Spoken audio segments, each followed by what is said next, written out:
Okay, this is Bob and Cameron again. Bob and Cameron McEwen. And we're doing our 13th episode on my book on pamphlet book that is titled, what is it titled? Let's see. What we didn't know about Trump. Thank you. What you I haven't looked at it in a while. Okay. What you didn't know about Trump. Okay. Now in this, our 13th episode, the first 12, we wandered into looking at my charts, the Dobbs formula chart and the tiny note chart, which comes out of the Bob Dobbs formula chart. And Cameron suggested that we listen to his translation of what I've done up to this point, what he thinks I've been doing with my charts. Right, Cameron? Yes, sir. Okay. So I thought what I would do is sort of set out where I think we've been and where we may be heading. That is to say, we've been looking at your charts, and now we're going on to the tiny note chart, and we're sort of in between. We're just getting ready to get into the tiny note chart. And I noticed at the extreme right bottom of the tiny note chart, you refer to the formula chart, and you refer to homeopathic backspins, retrievals, and homeopathic cliche probes. And these are things that are fairly familiar to our discussions from the formula chart discussed in previous weeks. So my thought is that in moving on to the tiny note chart, we could kind of start from the bottom right. Instead of starting from the very top, we might start from the bottom right, which ties back to the formula chart, and understand how the bottom right kind of envelops the rest.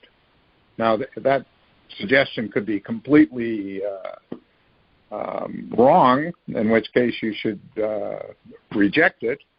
But I think the advantage of that is that it then brings some of the ideas from the formula chart that I liked into a way to appreciate the tiny note chart. And what I took from the formula chart and what I liked is that, number one, it was an example of thinking, right? It was a mind engaged in shuffling ideas in an attempt to try to come to grips with our crazy reality. And it introduced ideas, for example, a kind of knot of time, K-N-O-T, of time, that is helpful in trying to break with Gutenberg thinking. In the charts, effects can come before causes. Effects and causes can be knotted up together so that each can be before and after the other. And these notions of time and of cause and effect are additional ways of shuffling that I find interesting. Another thing I find interesting is that the thinking is outside the box, not only outside of academic thinking, but outside of most other thinking on the planet, in that you don't accept beings as being obvious things that are either walking around as humans or as plants or as manufactured things. I mean, the obvious groups of beings are thought to be sort of limited classifications, and that thinking has to be able to shuffle our whole notion of what it means to be. And I think that's also helpful. And then the last thing I'd mention is that we agreed the last discussion that what's brought up in the charts isn't to be taken literally. What's going on is thinking that starts by being structural, and that the important thing is to understand the structures that are being shuffled, not to try to understand the meaning of a particular term or a particular name or something like that. And when I look at the tiny note chart, I mean, the most obvious thing about it is that it's impossible to say the 4 or 20 or 100 things that are being mentioned, because there's literally thousands of different things that's going on here, and the need is to understand why it was that you thought it necessary to range over this enormous variety as a way of continuing on that thought that you were doing, or that thinking, I should say, that you were doing in the charts. Yes. So I'll stop there, and you correct and augment. No, what you said is perfect so far. That's very good. You understand what I've said so far. To get to the bottom, which I would say is the Dobbs quadrant, and the important factor is the Rumpelstiltskin.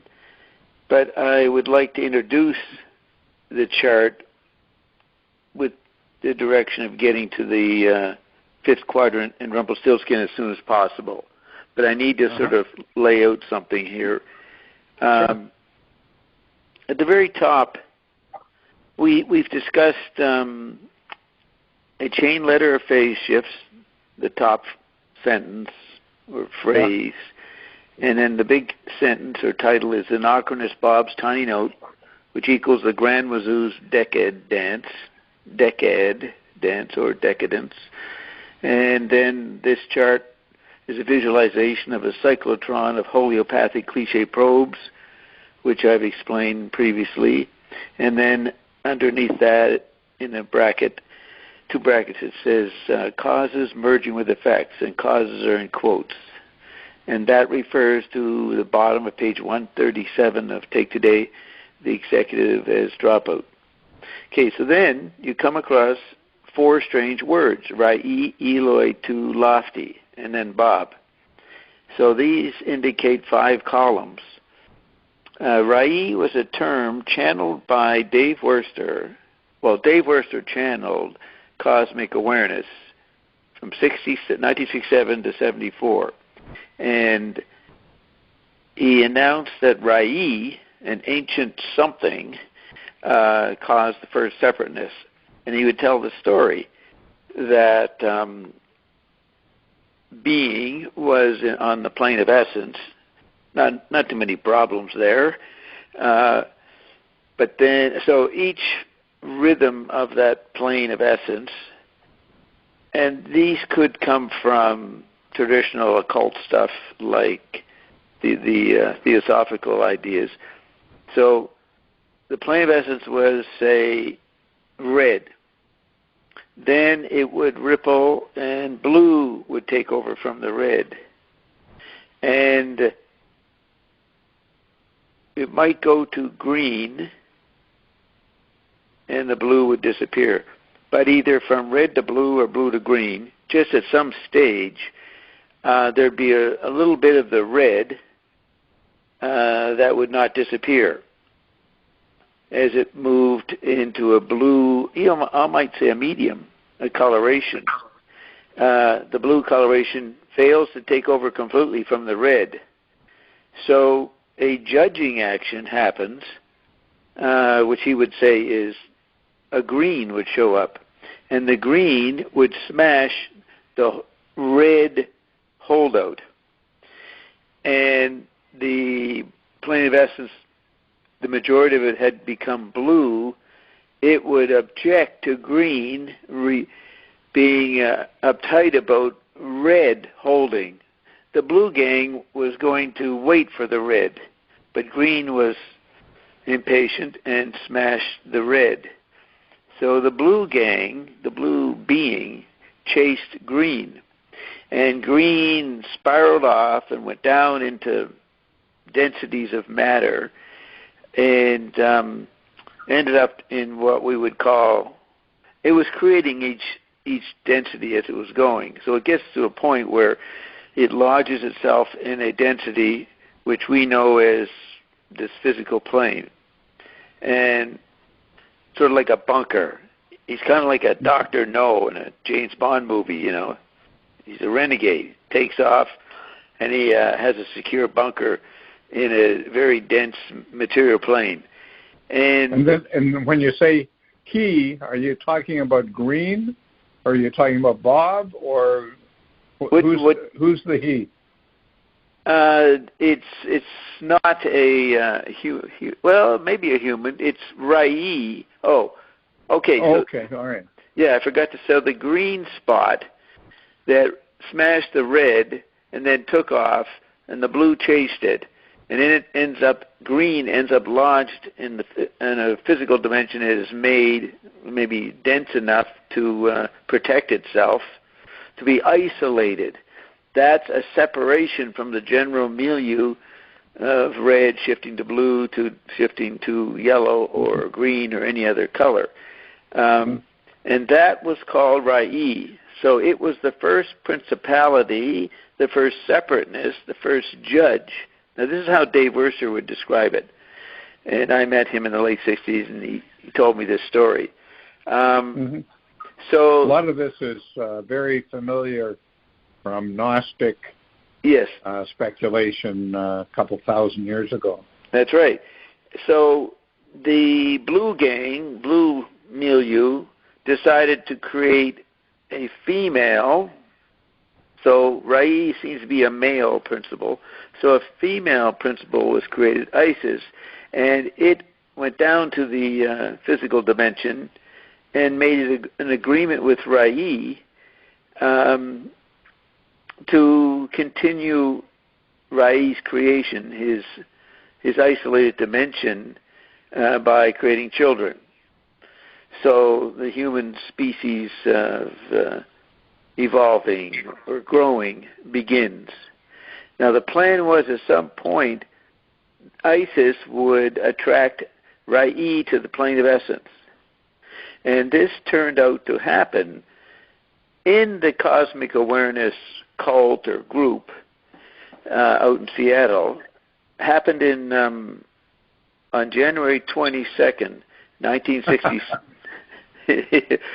January 22nd, 1967, on one of the Hawaiian Islands. The first channel for cosmic awareness was a guy named Ralph Doobie, who had a very interesting history in the 50s.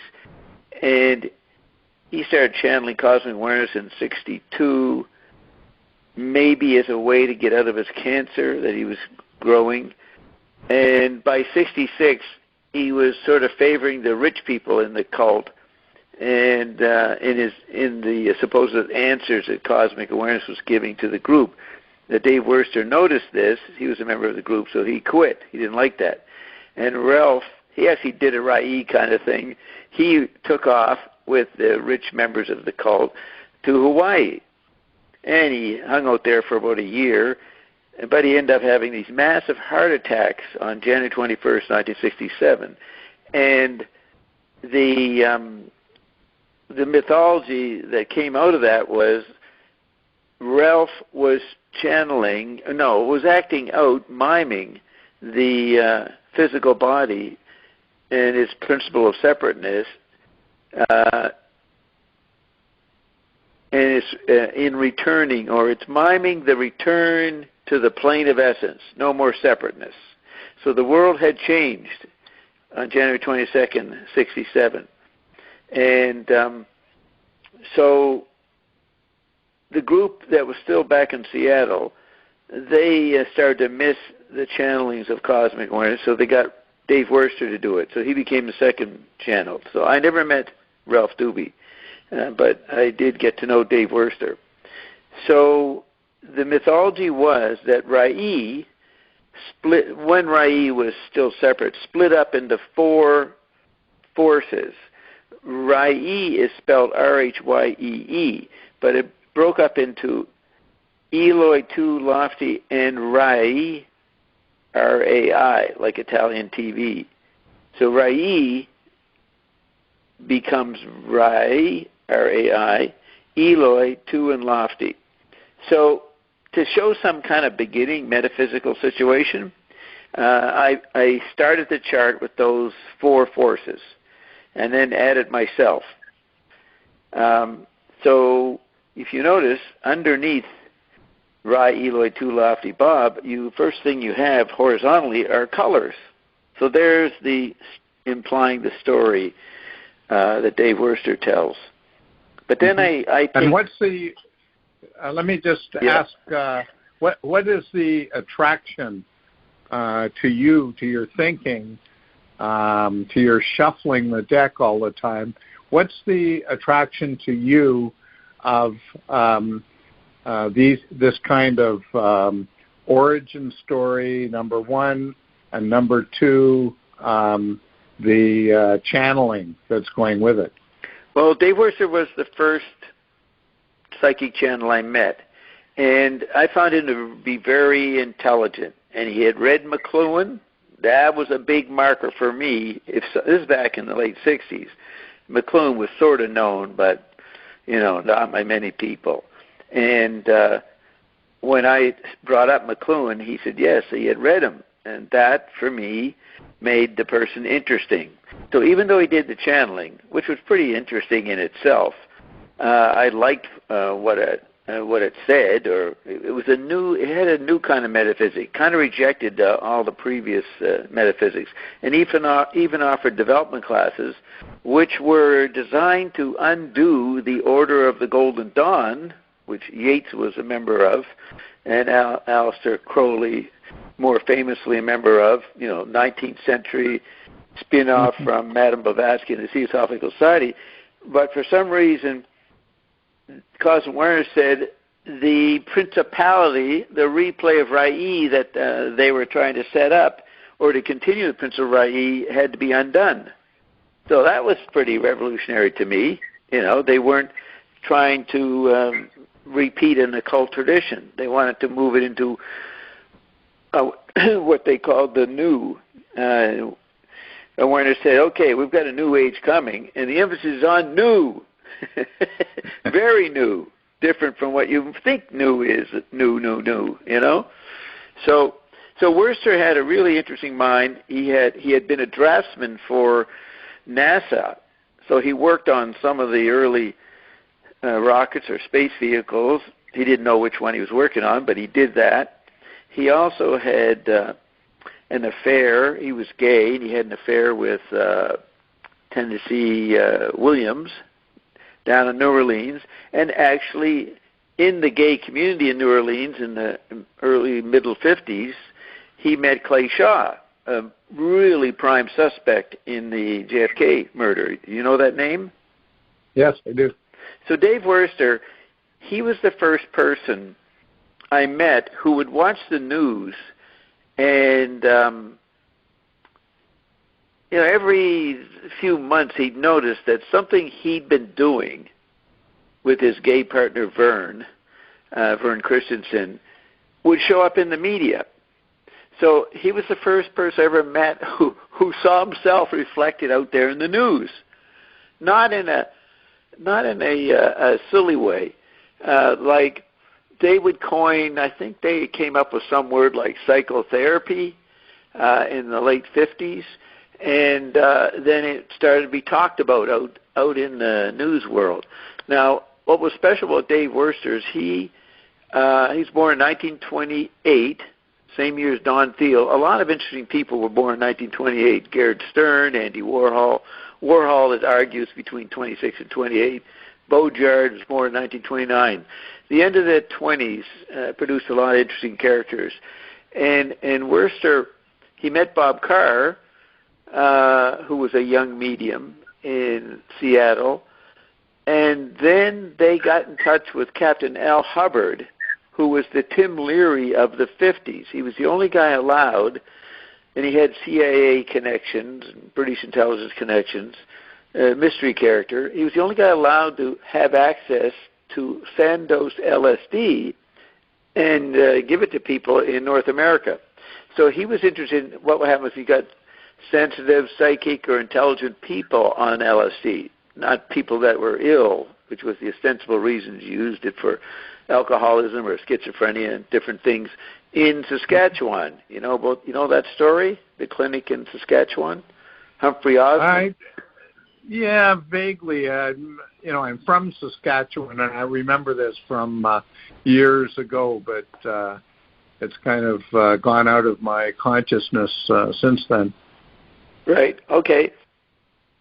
So, just a minute. I had to sneeze. So Humphrey Osmond was part of this Captain Al Hubbard network. Another guy, I forget his name right now, he created orthomolecular medicine later, which Carolyn's on the board of. Another sneeze. So from 57 to 60, Captain Al Hubbard lived up in New Westminster, I think, British Columbia, in that area. And he would come down regularly and give Dave Worster's group LSD. And he would monitor what they did on these sessions. So they were taking it intelligently. And over 3 years, they did about 150 trips. And so Al Hubbard sort of made an inventory of what was going on with these people, men and women. And the Dalai Lama's brother came across this group and was part of it for a short while, in 59 or so. So they had this intense experiment, and they worked out the what's called setting and the protocols to make the experience, more harmonious. And Tim Leary and those guys, 5-7 years, worked out the idea of settings, not knowing about Worster and them. But so that was an example of Worster doing something, and then it shows up and becomes a big phenomenon. Now, so this happened regularly with him, it seemed to me. So I kept that in mind, and I took the development courses. There were 12 sessions. At the 10th session, Carol and I, who were married, no, we weren't married at that point. This is in 69. We decided, well, we don't want to be brought into a cult, so we dropped out at session 10 and didn't do 11 and 12. And Dave and them, a little irritated, but it was no big deal. We remained friends, and then we all traveled down to Los Angeles in March 1970, and that's where I went to a Krishnamurti lecture. You ever heard of him? Did you do a Krishnamurti? Sure, of course. Yeah, of course. Right, so I went to a lecture by him, and he was talked a lot seriously by Cosmic Awareness, so it was sort of, part of the scene, Cosmic Awareness scene, to experience Krishnamurti.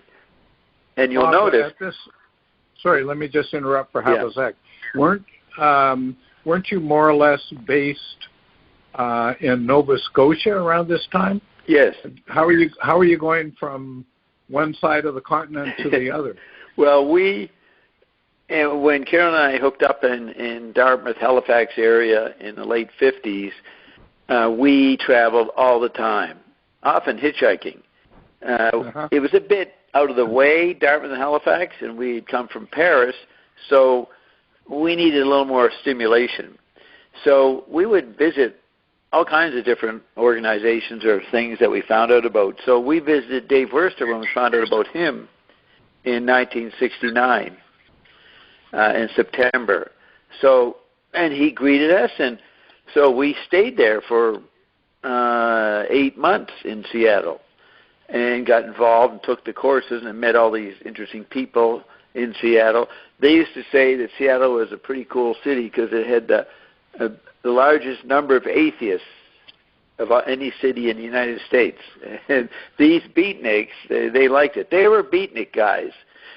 Dave Worster in 1960, after he did the 3-year LSD situation, he went down to San Francisco with Ralph Doobie and Vern, and they ended up being close friends of Alan Watts, who later, visited McLuhan. You know who he is, right?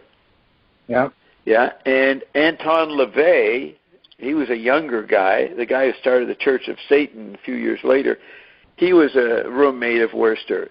So they met these interesting characters in San Francisco for a few years. Then they moved back up to Seattle in '62. And Dave left the draftsman world and became a jewel dealer, I think it is. No, rare coins maybe, dealer. So they were always moving around and maybe being part of the homosexual underground culture, but they were into metaphysics and stuff. And L. Ron Hubbard came to the institute they called the Center of Integration, which went on from 57 to 60. That's where they had the LSD. He came and read some poetry with his clothes off. So it was the beginning of the New Age circuit that, expanded to Esalen at Big Sur in California. So Dave met and interacted with all kinds of people. And I had met a lot of different people, but not that network, so I met a lot of them through Dave. And I enjoyed always being able to discuss McLuhan with him, because McLuhan was, to me, the bigger of them all. You know what I mean? He just seemed more important. So I always brought up McLuhan with people to see what they said, or introduce McLuhan to them. So he had an interesting background. He knew a lot of interesting people, so he was my kind of person.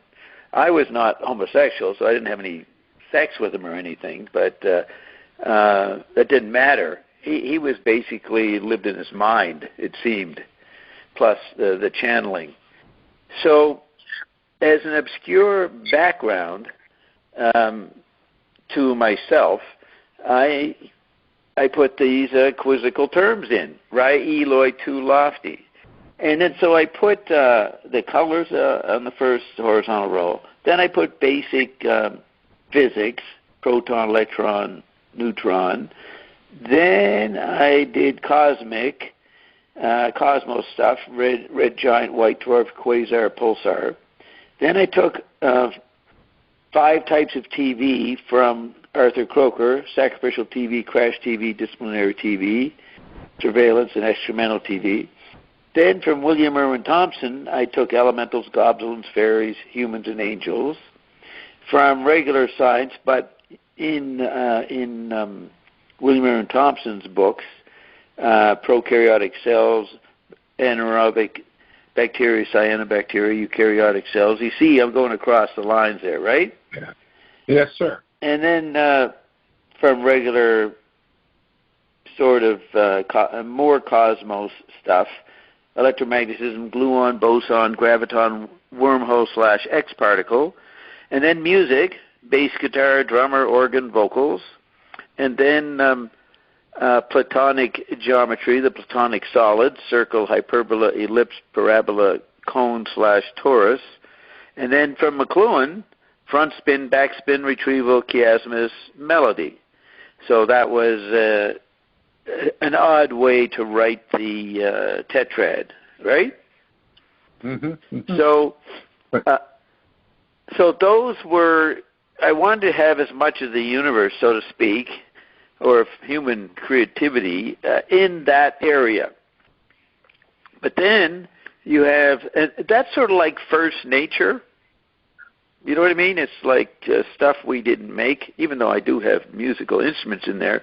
But I'm looking at what the book of nature, you could say, right? And I'm looking at modern terms. But a little strange, too, I had these 5 colors as part of the initial. But the impetus seems to be that in origin there is structure. Yeah. And the structure that you're working with here is a 5-fold structure that at least off the top of my head, especially from the line that goes molecule, proton, electron, neutron, atom, it seems that there's 3 primary components and then 2 subsidiary components. So it looks like the idea is that there's a structure is basic, triadic structure is basic, and then some sort of pentic development from the triadic structure is sort of the next in line. Right. Did you say pentic? Yeah. Yeah, Pentic. So if you look down now, just you scan down the chart, you see Homeopathic radio in the left title position of the first quadrant, Homeopathic radio / satellite, Homeopathic television / satellite, Homeopathic computer / satellite, Homeopathic satellite squared, and then anthropomorphic physical. There's 5 parts, 5 areas, but I call them quadrants. So I would mix up the 4 and the 5 because I had learned that in alchemy, the West favored 4 and Asia favored 5. So I kept it blurred. Do you see what I'm saying? I kept it not determined, not exact. It's 4, it's 5 parts, but I call them quadrants. Well, that's because the 5th level, anthropomorphic physical, the Dobbs quadrant, subsumed the first 4. So there's still 4, but something's being organized from the 5th level. So you could say that is a quadrant, or whatever the 5th word would be, Sankyu quadrant, Sankyu rent. Pentagrant. Anyways, it merged and it didn't. So it had a tactile relationship to the first 4. And so that is why in the bottom right corner, the ratios of the charts is what's going on here. So if you get involved with the content of the tiny note chart, you might forget that it came out of the formula chart. So I wanted to remind one of the interplay between the charts. And so because Rumpelstiltskin is a mythic character or folk character, what was the main point about him? That if you didn't know his name, he was free to rule the roost or cause chaos or do all kinds of things. Once you named him, knew his name, you controlled him. And I remember McLuhan once saying, you control things by naming them. He said something like that. Naming helps you to control it. So I'm presenting a picture of the Android meme, and it's not understood. Nobody knows how to name it correctly, so it's a Rumpelstiltskin atmosphere, a Rumpelstiltskin aspect or replay or archetype. And my chart is showing you how to name the Android meme. But it's not just nominalism. You name the name. You've got to understand its structure. And knowing that is part of your naming of it. So that's why that is the most important action down in the right-hand corner. And note, it covers the range of the Android meme, 1960 to 1990. It was the whole chart. So it's the idea of poetry that Eliot was developing in the teens and 20s, and that Richards and Empson and McLuhan were trying to figure out how it worked in the 30s and 40s. And you could say that what the Cambridge English School was trying to do was figure out the name for this poetry, but that the name was not something singular, it was not a label, it was inherently structural and inherently riven. Would you say riven? R-I-V-E-N? Riven as in gapped. Yeah, gaps. Yes. No, exactly. And you know, you can see the influence of McLuhan here in my thinking about it. So, what was I going to say with the naming process?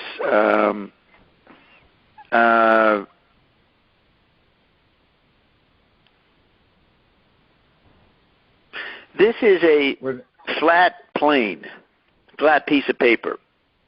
I would hand it out as a piece of paper. And there's a video of me explaining it to my buddies in L.A. And looking at the long piece of paper and going through its structure. But you were to realize this is so far off from what we're actually dealing with. You simplify it to a page, it's ridiculous. So you had to recognize the bias in the presentation. But it was showing a process that we're living in, and McLuhan liked to point out that the first Adam just named the animals, but the second Adam, after being booted out of the whatever that was, paradise, the Garden of Eden, then the second Adam had the power to create their own establishment, and I would call that technology and second nature. McLuhan and Barry Nevitt used to talk about first nature and second nature.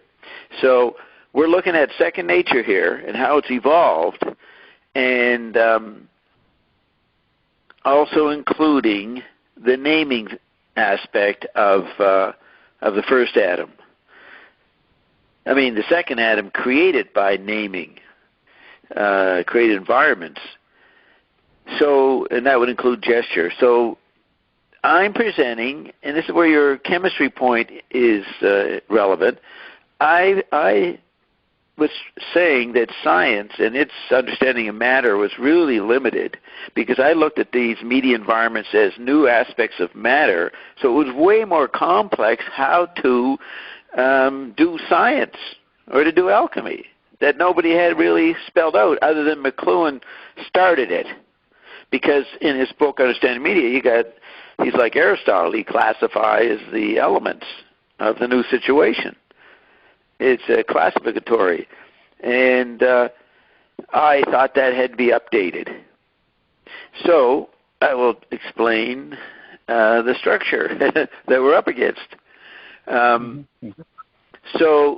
the first five at the top, I'm including the purpose is to show the physics, the cosmos, and the subatomic, but it's more complicated than traditional knowledge up to that point. So it's very ambitious what I was trying to do. You get that? I do. I don't know that it was an innovation. I think this people have tried to figure out this sort of stuff sort of forever. You may have arrived at stuff that is truly new at some point, but I see this as ways that people have tried to figure out the relationship between what was in the beginning and what is now forever. Yeah. But I brought in, one wouldn't even recognize that was what I was doing if I didn't tell them. all right? Uh-huh. Because the words are so, what's homeopathic radio satellite? What's that? Is that a factor in matter? So it was obscure. Mm-hmm. Mm-hmm. Okay. Let me just go back to the poetry point for a minute. When Eliot was writing Wasteland, let's say, in the early 20s, and thinking about what was going on in poetry, his whole effort could be called naming. Yeah. Right? He could, the whole of the Wasteland could be seen as a kind of naming. And the Wasteland, like your chart, brings in all sorts of stuff from long ago and most recent, and from popular culture and high culture and science, all this sort of stuff, right? So there's an effort of naming going on that regards naming as something very complex and that has to range over everything that is, in a way. Yep. And then when Richards, who is a close friend of Eliot, is trying to say what's going on with this poetry, his criticism, the new criticism, could be taken to be just another kind of naming. There's naming at different levels, you could say, and it's not clear how those levels interrelate, but they are different kinds of processes of naming that are trying to solve the riddle, yeah, the Rumpelstiltskin riddle. Right, exactly. So I'm going to have LaRouche knowledge, or what he wrote in this. I'm going to have McLuhan knowledge. I'm going to have William Irwin Thompson and Arthur Croker, and my own eccentric knowledge, some of it coming from cosmic awareness. And then the second medium, Michael Blake Reed, channeled the Evergreens. They were pretty fantastic. So I'm bringing that aspect, but not no one else that we know of generally. Well, what do we say? I mean, Yeats certainly engaged the mediumistic, but nobody told people they were doing it. I would talk about it on the radio. I would have Dave Worcester on in the 80s in Toronto and interview him, talk about this stuff. And then I would have the Michael Blake Reed's channelings. When Marshall McLuhan, passed on, after a few years, I started having conversations with him, and I would play them on the radio. So that was a new way of presenting an esoteric activity. You know what I mean? I wasn't worried about my reputation or anything. I wasn't in academia. But I wanted to stretch people's ideas of sources of information. Because the Evergreens were, anybody listened to them and said, wow, that's intelligent. Whatever that is, it's very intelligent. And they could do science in detail better than any other New Age mediums. So they were used by the CIA and the State Department. And there's a whole bunch of background story about them. So we'll call that odd knowledge. Like you take the trivium and the quadrivium, you could fit LaRouche as dialectics, McLuhan as rhetoric, Thompson as grammar, Croker as Marxist. But anyways, you could put the 7 arts in there, but then I would add the occult. And, McLuhan points out that grammar was alchemical, which could be considered occult, but actually talking to spirits and that stuff was the 8th division that I added to the 7 arts. And then I also added the 9th art, which is people often, if they're lucky, they meet somebody who's charismatic or something, and they have a very special relationship, and they get mentored by that person in some way. So I added that as another part of education. Added that to the trivium and quadrivium. And then you form a group, which I called a club. And so the 10th aspect of education was a society or group you formed. It didn't have to be a cult or anything, And so mine was called Club 22, because 22, when I did McLuhan's archives in December 1981, a year after he had died, I had to go through 60 boxes of clippings and articles and that. And Mrs. McLuhan and Matey Molinaro wanted to know what decades did these articles apply to. Were they maybe positioned? And because I knew Marshall's work very well, I could figure out which decade these things belonged in. So, unlike the archivists in Ottawa. So, well, you have to hand it to Philip Marchand. He did the archives, and he got a book out of it. Boy, that was pretty smart. You know what I mean? Uh-huh. He made notes. And a good book, in my opinion. Yeah. A fun book, interesting book. Good introductory book. But what was I saying? So when I first got the 60 boxes, I was going through them. I got to box 22, and I found a folder that had my name on it. It said Bob Dobbs, McLuhan Archivist. Now, I never knew that I was that, when Marshall was alive.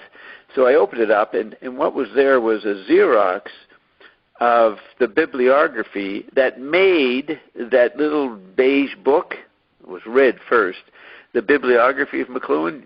Did you ever have a copy of that? Yeah, I think so. The one that was done in Florida? Yes.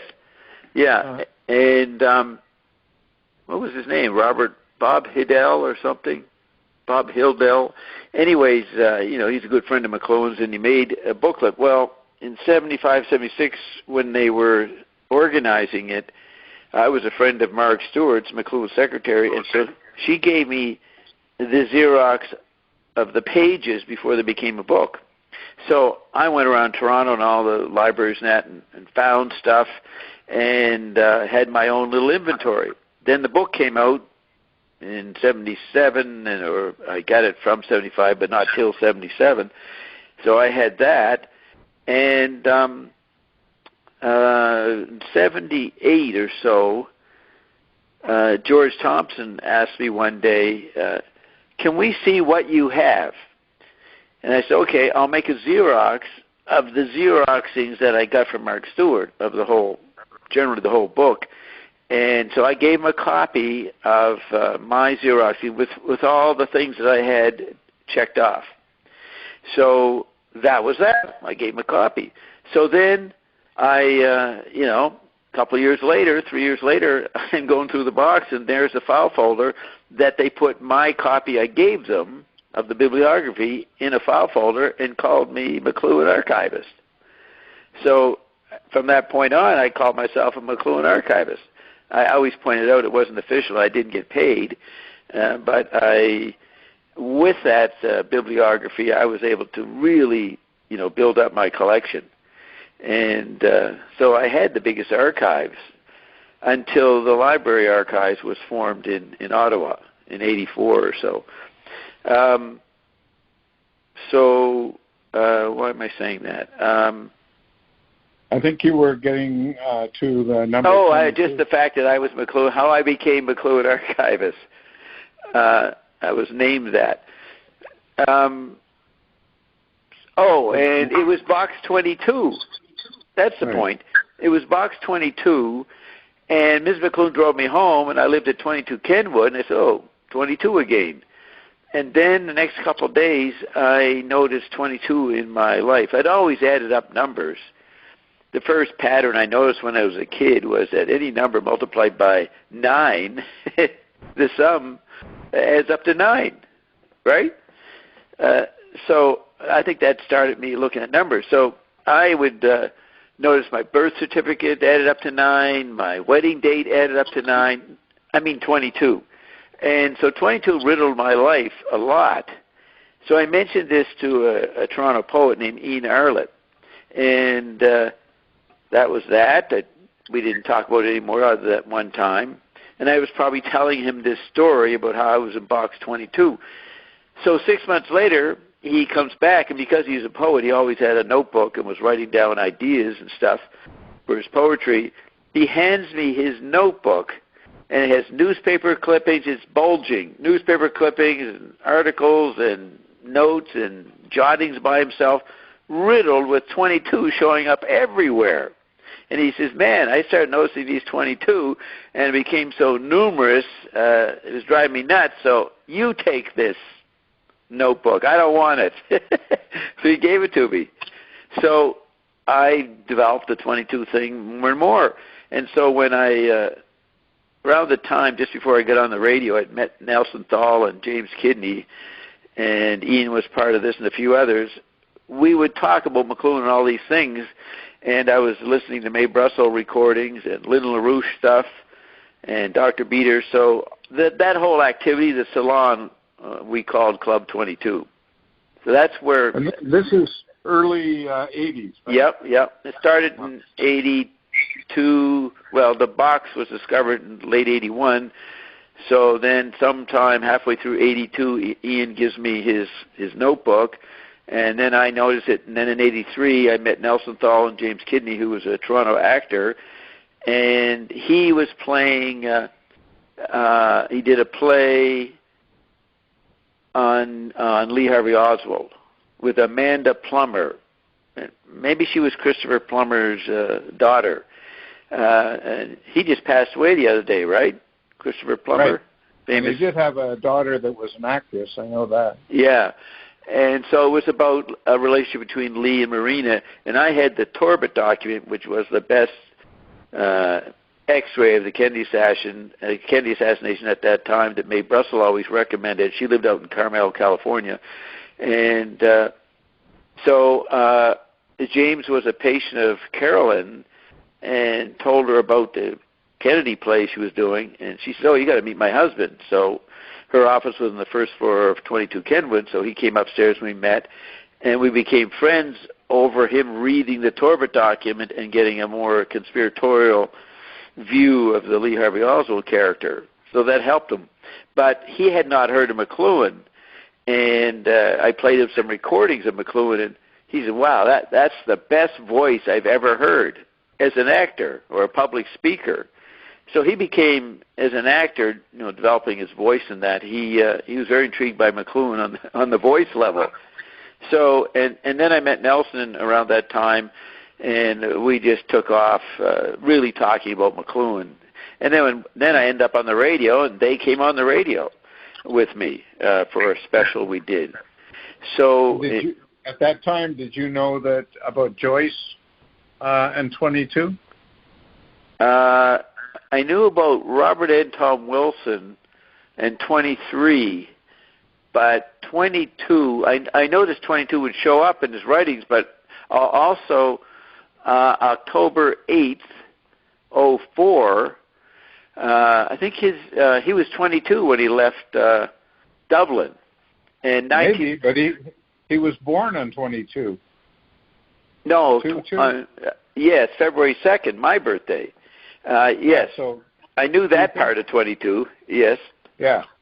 And born in 1882, and then he had the copy of Ulysses was given to him on his birthday, February 2nd, 1922, and also that was Eliot called it the Annus Mirabilis, the miraculous year.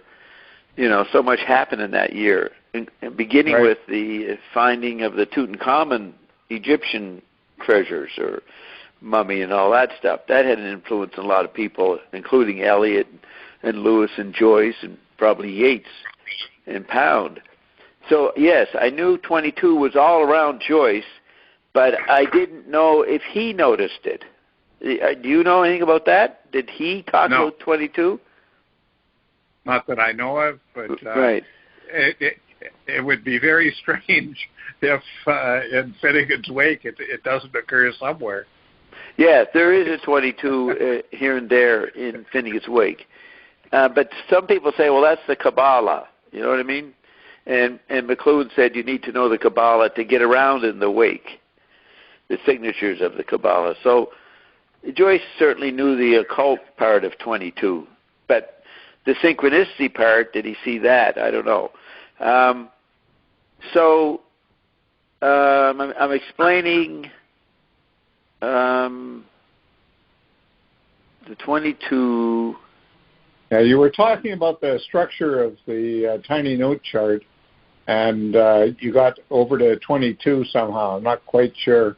Right. 22 is in the chart, but you weren't at that point. I was explaining how I added to the Trivium and how I got Club 22. Oh, yeah. So where Club 22 came from. So back to the chart. I wrote an essay called Up the Orphic Ante in 1995, and Part 2, Silencing the Virtually Solar Theater. So you had the global theater, and then I added the solar theater. I had an insight in 1990-91 after Pons and Fleischmann had announced the cold fusion technology they had discovered, invented out in Utah. You ever hear about them? Yeah. Yes, of course. Yeah. So they became a cause célèbre, and a lot of people were trying to get them funding, and they got funding, but they also became exiled from the physics community or the chemistry community that they were in. And so I followed that closely, and I started thinking about how cold fusion was frictionless, as they presented it, was frictionless energy. And I decided that the satellite merged first and second nature. You could, McLuhan took the idea from Bucky Fuller that the satellite was an extension of our terrestrial environment. You know, you could go out there into hostile space and remain alive by this little encapsulated Earth environment that you took with you. So I was thinking about cold fusion with frictionless, and the merging of first and second nature, represented by the satellite, create this idea in me that we were merging into a new situation, and the proscenium arch that McLuhan said the global theater caused by the satellite ring around the planet, beginning with Sputnik. What is that echo? Do you know what that is? You hear that? No, I can't hear it. Okay, no. It's just a little, maybe it's because of the other phone I have. Anyways, so I decided that the global theater, with the satellites creating a proscenium arch and the theater, that's McLuhan's idea, in effect made people live in a hologram.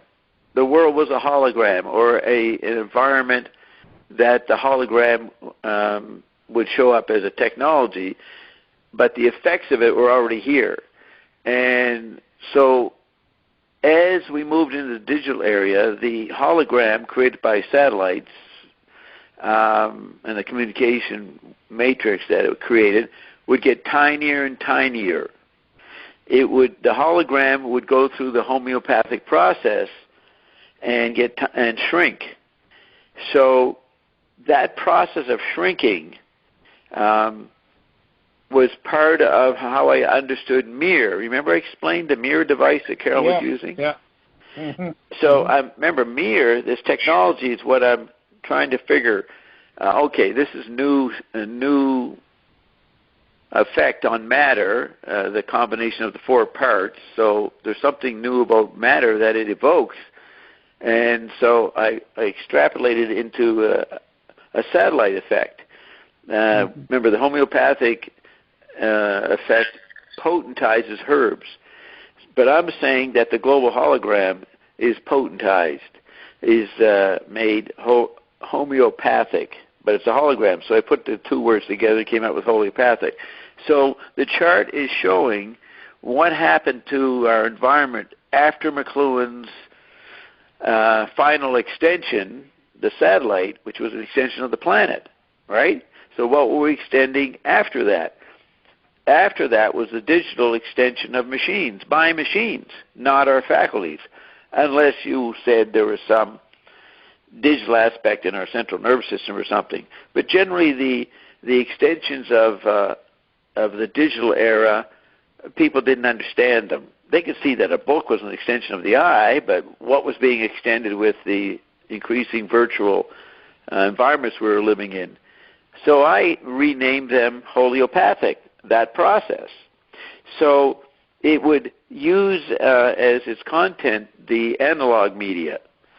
So you would have a homeopathic process done on the radio effect, then the TV effect, or the TV qualities, and then the computer qualities will be homeopathized. And then the process itself will be squared. And that's when you'd get the Android meme technology coming alive and doing strange things to us and going inside us.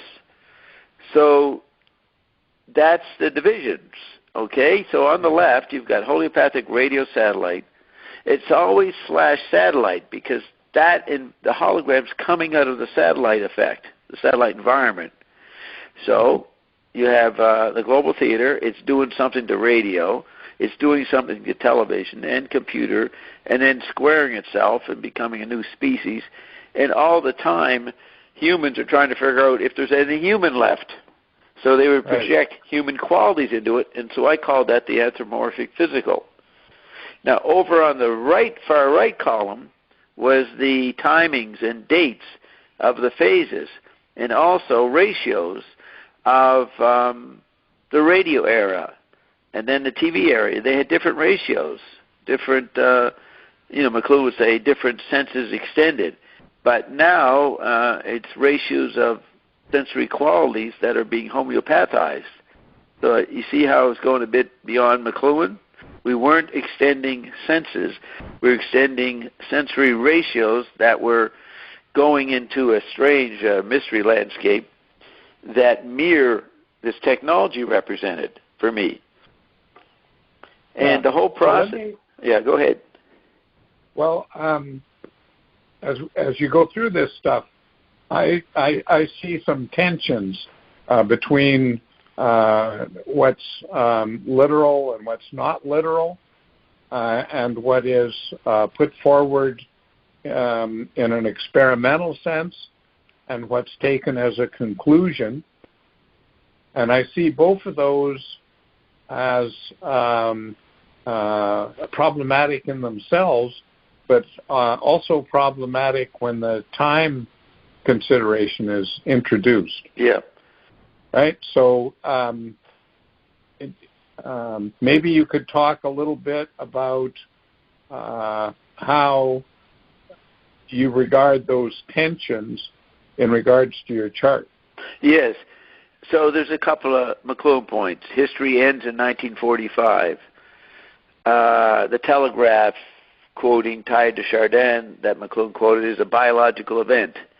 So these different dramatic aspects of the Marconi galaxy coming in to the Gutenberg galaxy and the Gutenberg galaxy's products. So I'm going to have what we call analog media going through phases, with the ground being the digital technologies.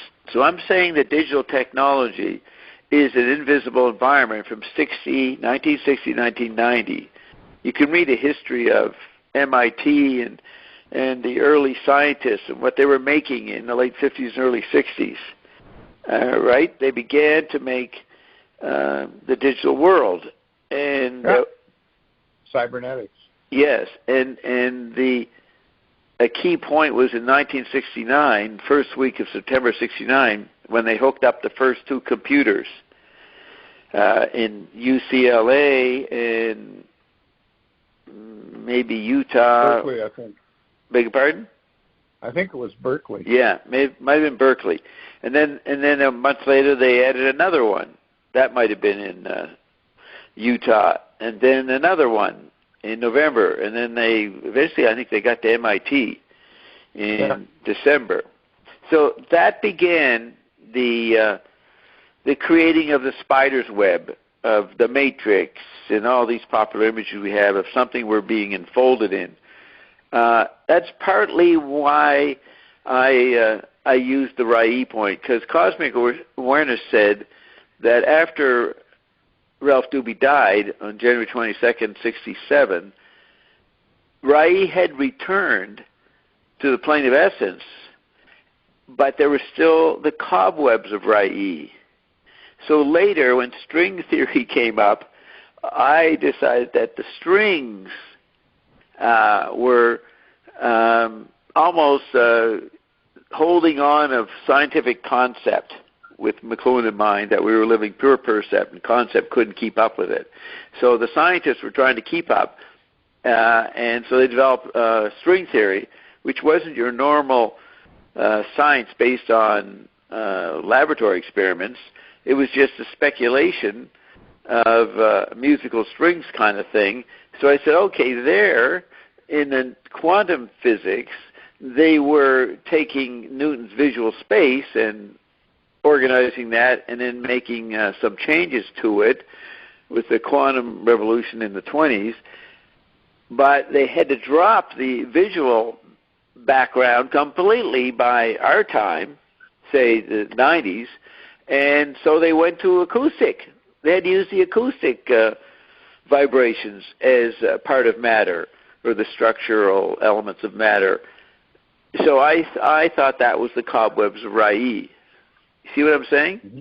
String theory, and I make that metaphor. So you're saying that strings can be taken as musical strings, therefore acoustic, and that acoustic can then be used as a structural representation of anything rather nature. than the visual. Right. And furthermore, you're saying that just like string theory works through multiple dimensions, you're saying that there's a hologram effect that can be understood working through multiple dimensions as well.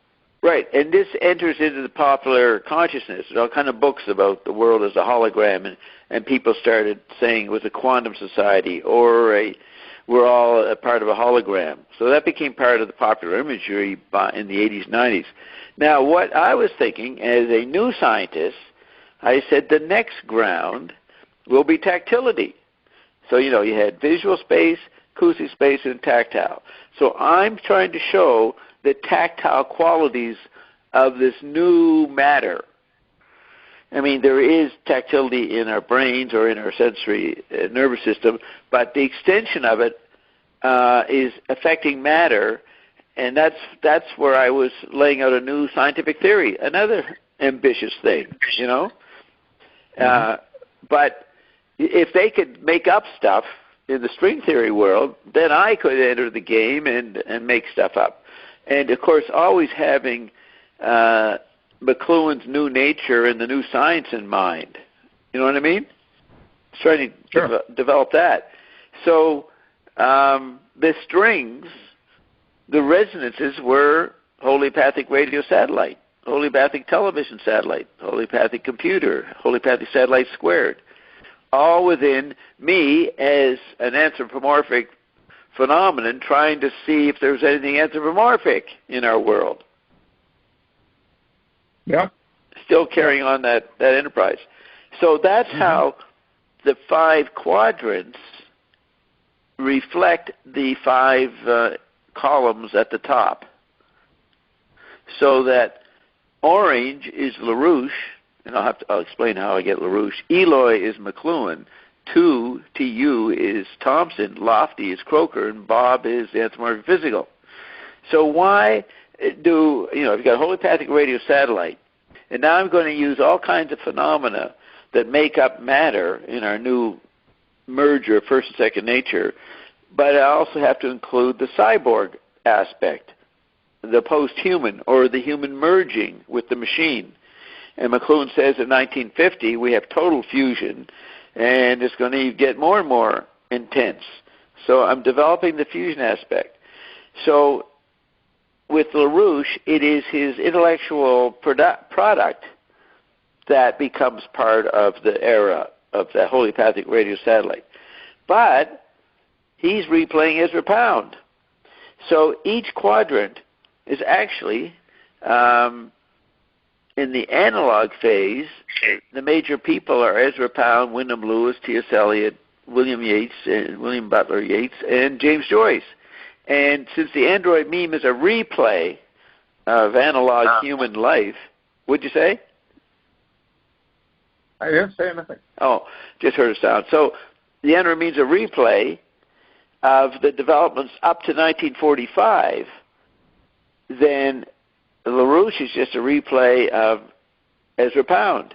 And if you read Cantos, it's incredible.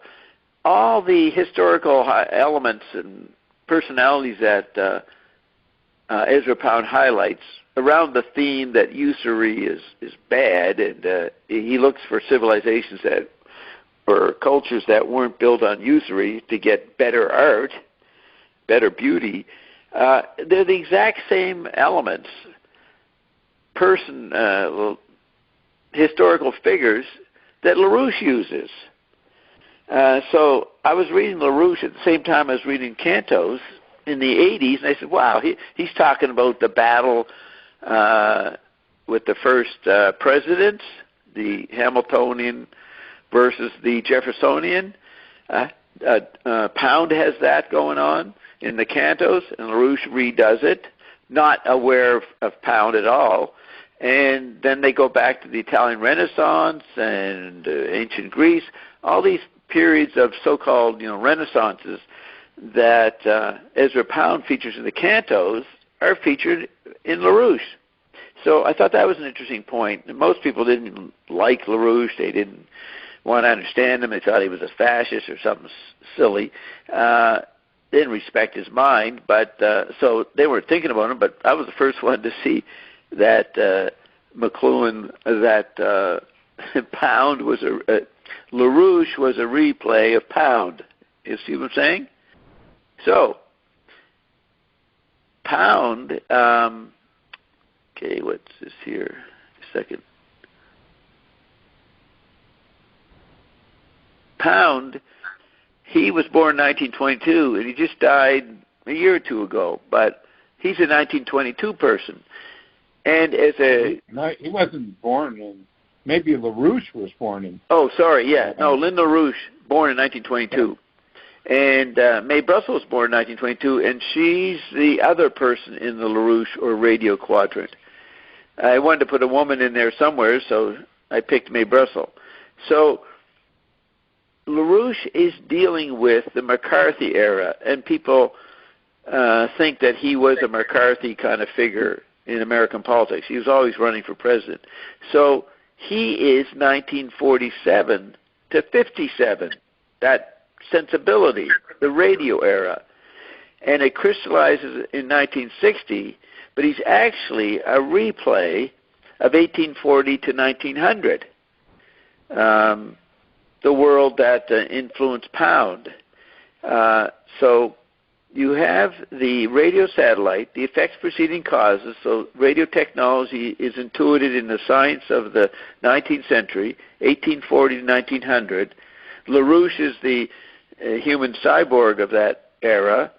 So he begins to surface in 1960, and he represents 47 to 57, which is a crystallization of the McCarthy era, when the McCarthy people went into panic mode under maybe TV conditions and replayed the politics of the 19th century and you could say the anti-communism, the anti-Semitism, and all those factors that were prominent in the 19th century.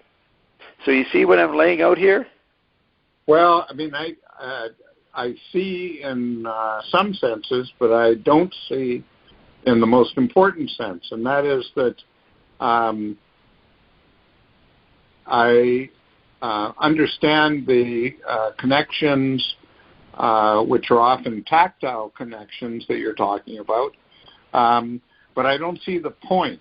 I don't see what it is that you're trying to get at through this intellectual effort to penetrate things when you look back and you see all of this work, which I'm sure you regard as being updated and renewed later on, what is it that you're trying to do through this process? Okay, in the Dobbs chart, remember I was showing the interactions and evolutions and retrievals and flip points of technologies. Sure. This is more the realm of culture and ideas. And they as products of their different media grounds. Right, I understand all that, but let me put it another way. I mean, you could understand what you just said as you doing history. Yeah. It's Bob doing history in a new way. Yeah. Right? But I don't think, maybe I'm wrong, but I don't think history is, what you want to do. I think you want to do something else, but I don't know what that something else is. Oh, I'm trying to show how Mir came about and the contributions by people and media and eras going back to 1840 to the miracle of Mir. So I'm explaining how technologies feed on each other, and there are different aspects of each area in psychology and in sociology and in art and music. I want to show the complex of each phase and how their qualities pointed to a great integration and a new kind of science that represented Mir. Now, it turned out Mir was puny compared to what I was really pointing at, and I didn't know, because when Ion showed up in 2009, that was what I unconsciously was anticipating.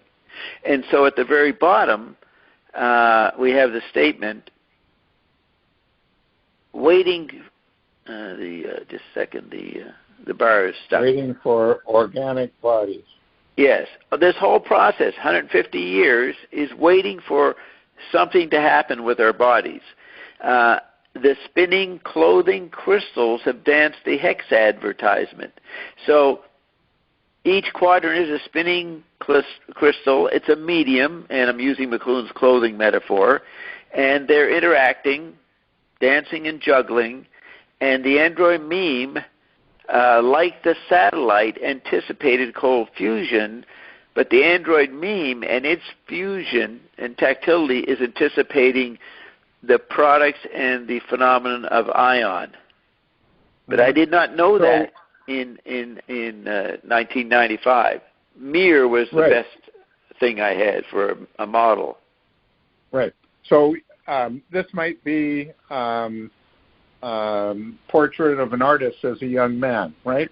You're setting out here without maybe knowing it entirely.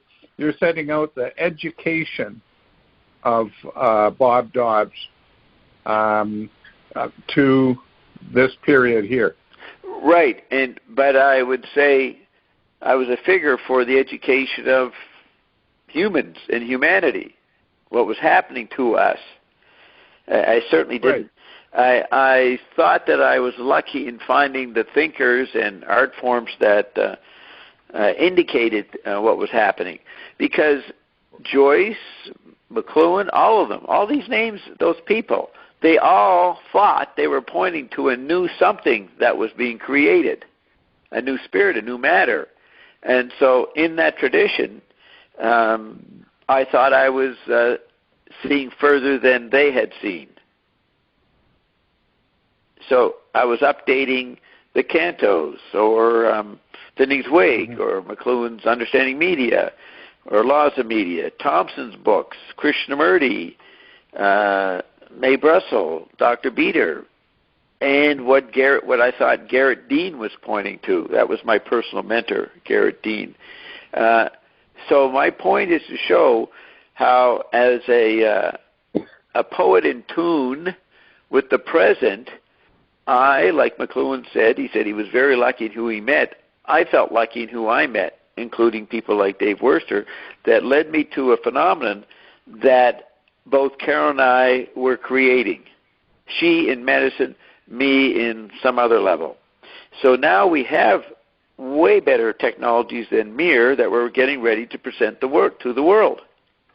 Mm-hmm. Mm-hmm. And, recently meeting with the Department of Homeland Security that is investigating us. And there's a lot of puzzling about what we've made and how we did it. So I didn't know it at the time, but my chart, to me, as I learned more and more from ION and what we made, my chart anticipated this. And so I have a deeper explanation of the chart now than I did in 95. So it did have a point, but it was unfolding. But let's just take one of the images that you used in your description just a few minutes ago. You said something like there was Bob Dobbs getting educated, but getting educated for humanity, something like that. Well, reflecting xenochronously, that's a Zappa word, what was happening to humanity.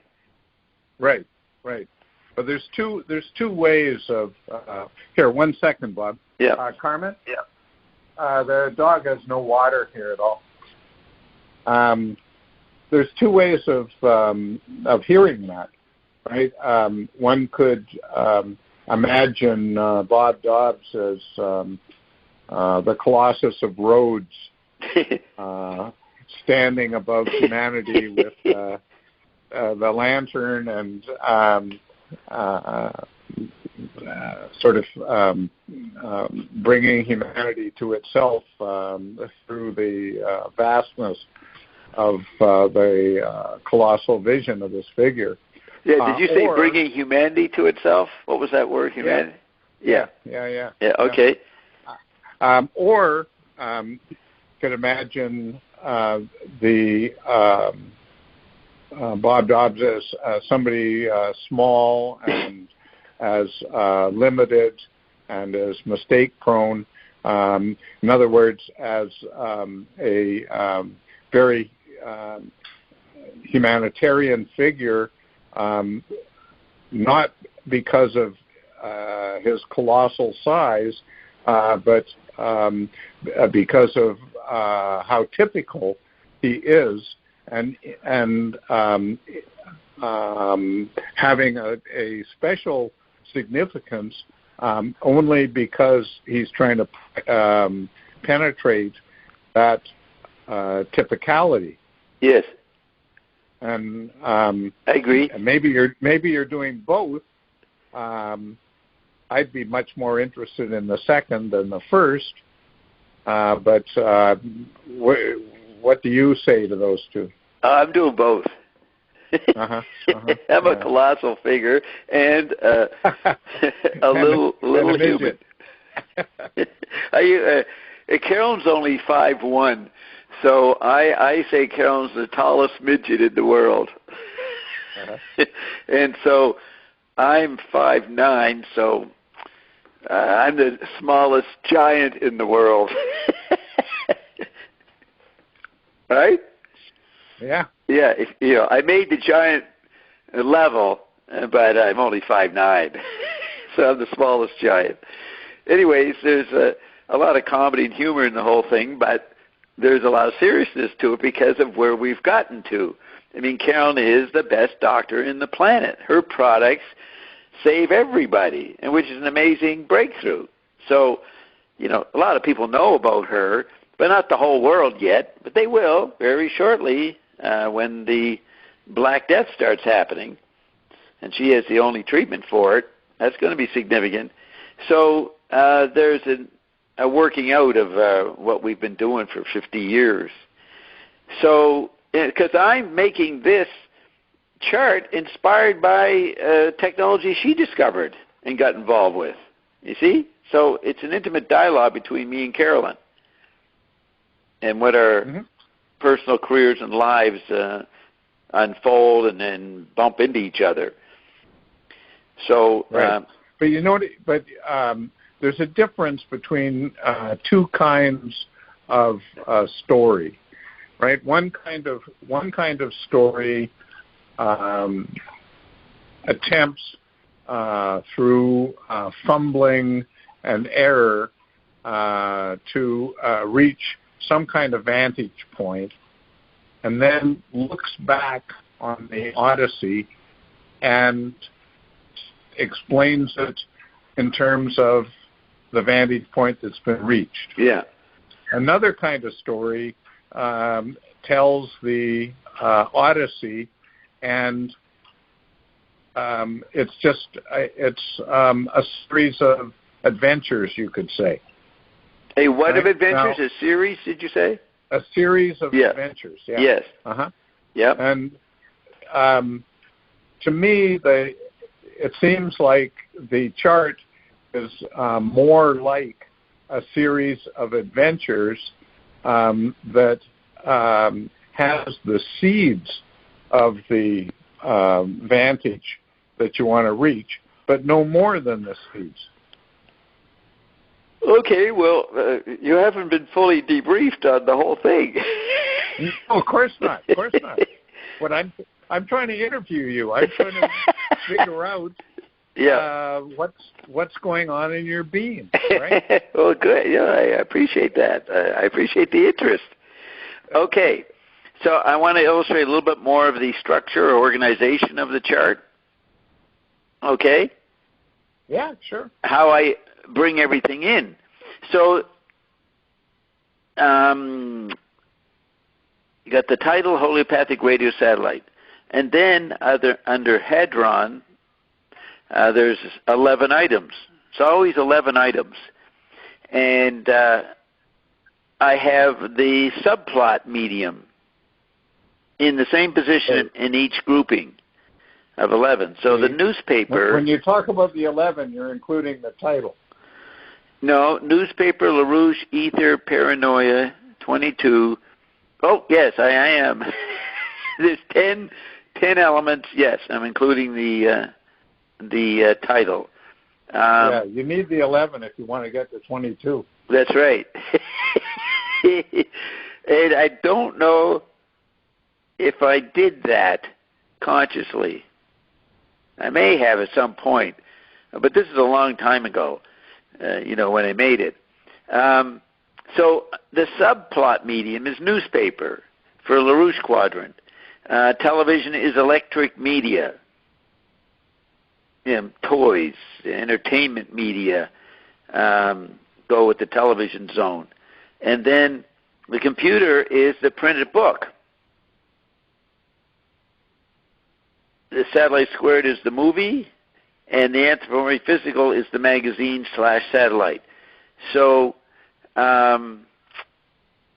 magazine/satellite, that's where we've gotten with our internet. People get all kinds of media, old magazines, as websites transmitted by satellite. When you sort of identify your thinking in the chart, do you regard that as sort of an objective reality, or do you regard it as an interesting reflection on reality? I'm trying to show what I did in the first chart, how things resonate with their quadrant and their media. So I'm still doing the figure ground thing.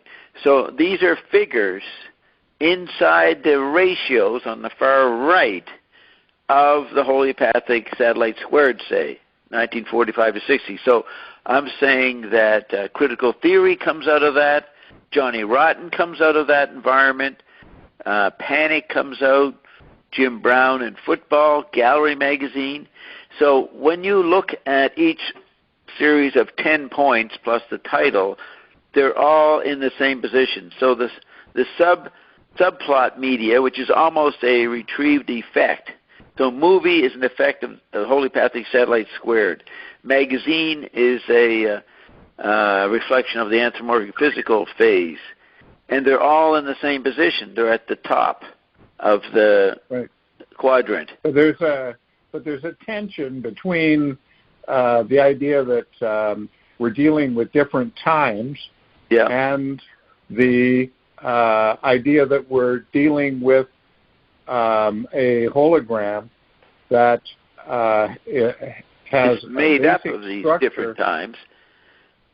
That well, but the hologram is reproduced in every tiny fragment of the universe, right? Yes. Yep. Okay.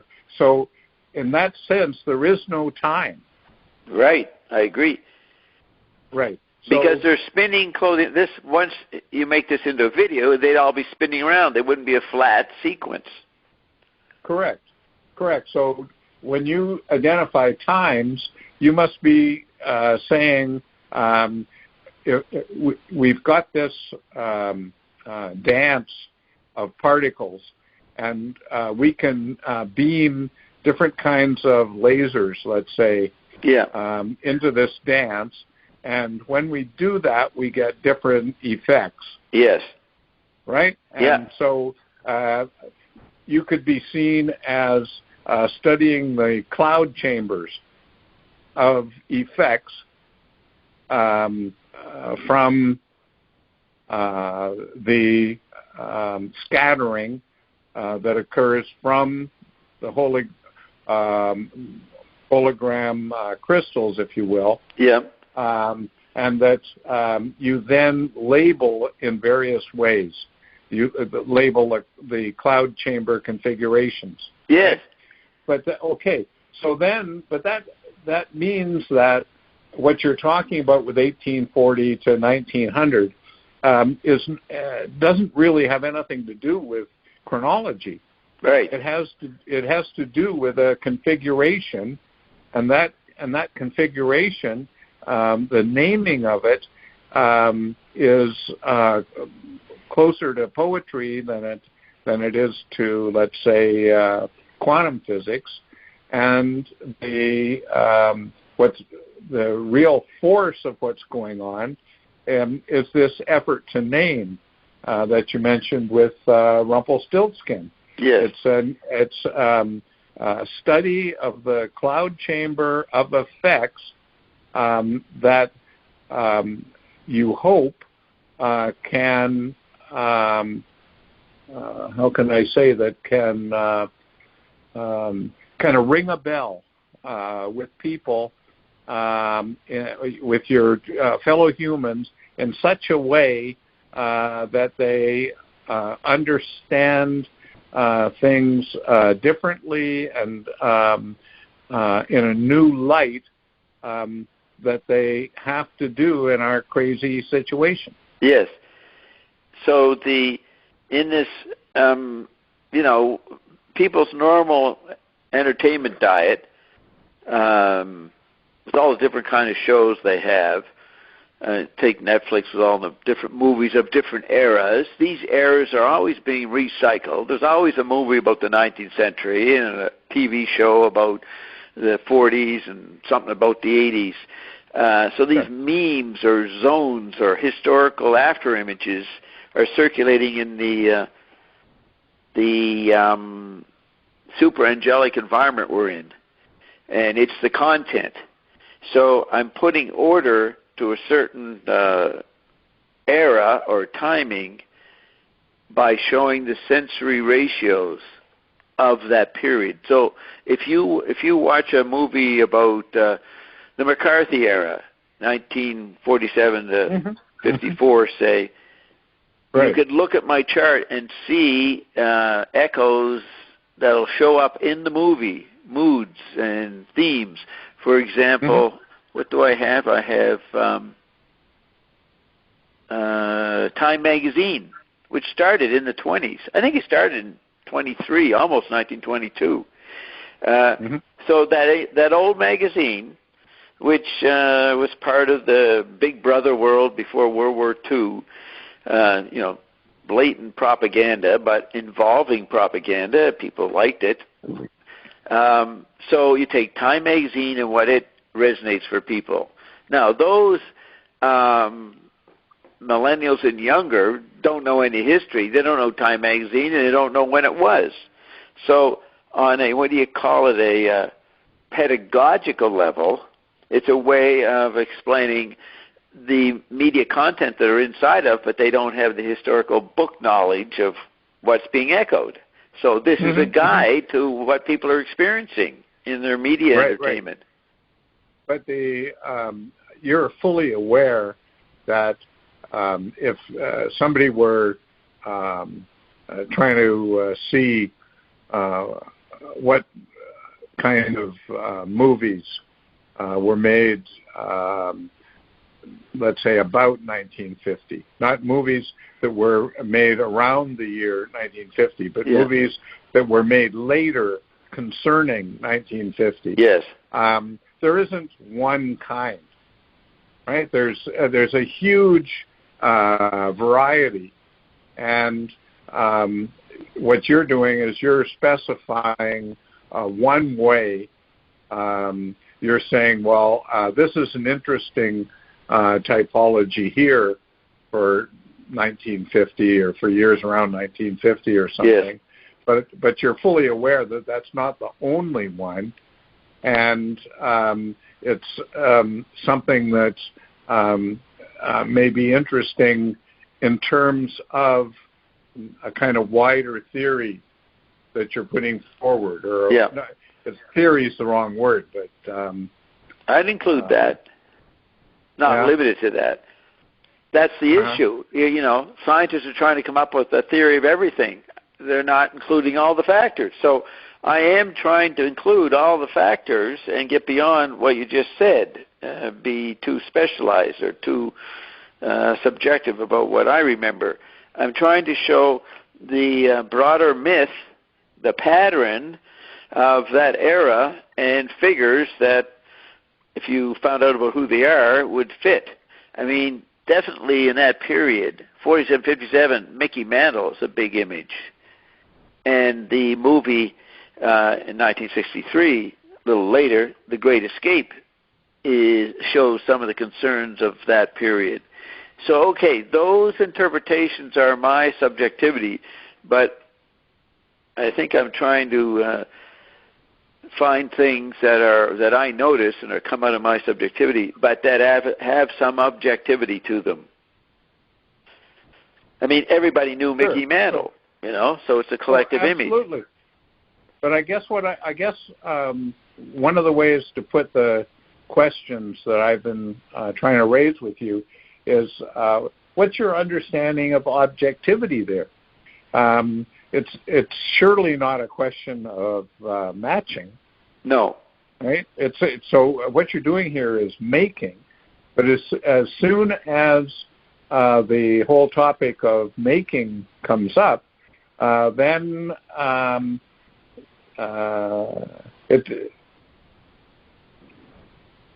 the fact that you can situate Mickey Mantle as being, you know, the Triple Crown winner in 1957, which I think he was, it's interesting on a certain level, but that level is not objectivity. No. I would say the objectivity I mean is iconography. So McLuhan said the only valid art of our time, content art, was the collage. So I'm trying to put the correct elements in the collage that represents the atmosphere of that era. Right. Okay, good. So now I think we're getting somewhere from my point of view. Okay. So a collage a person can put together a collage as a sort of an interesting artwork, a representation of their mind in action.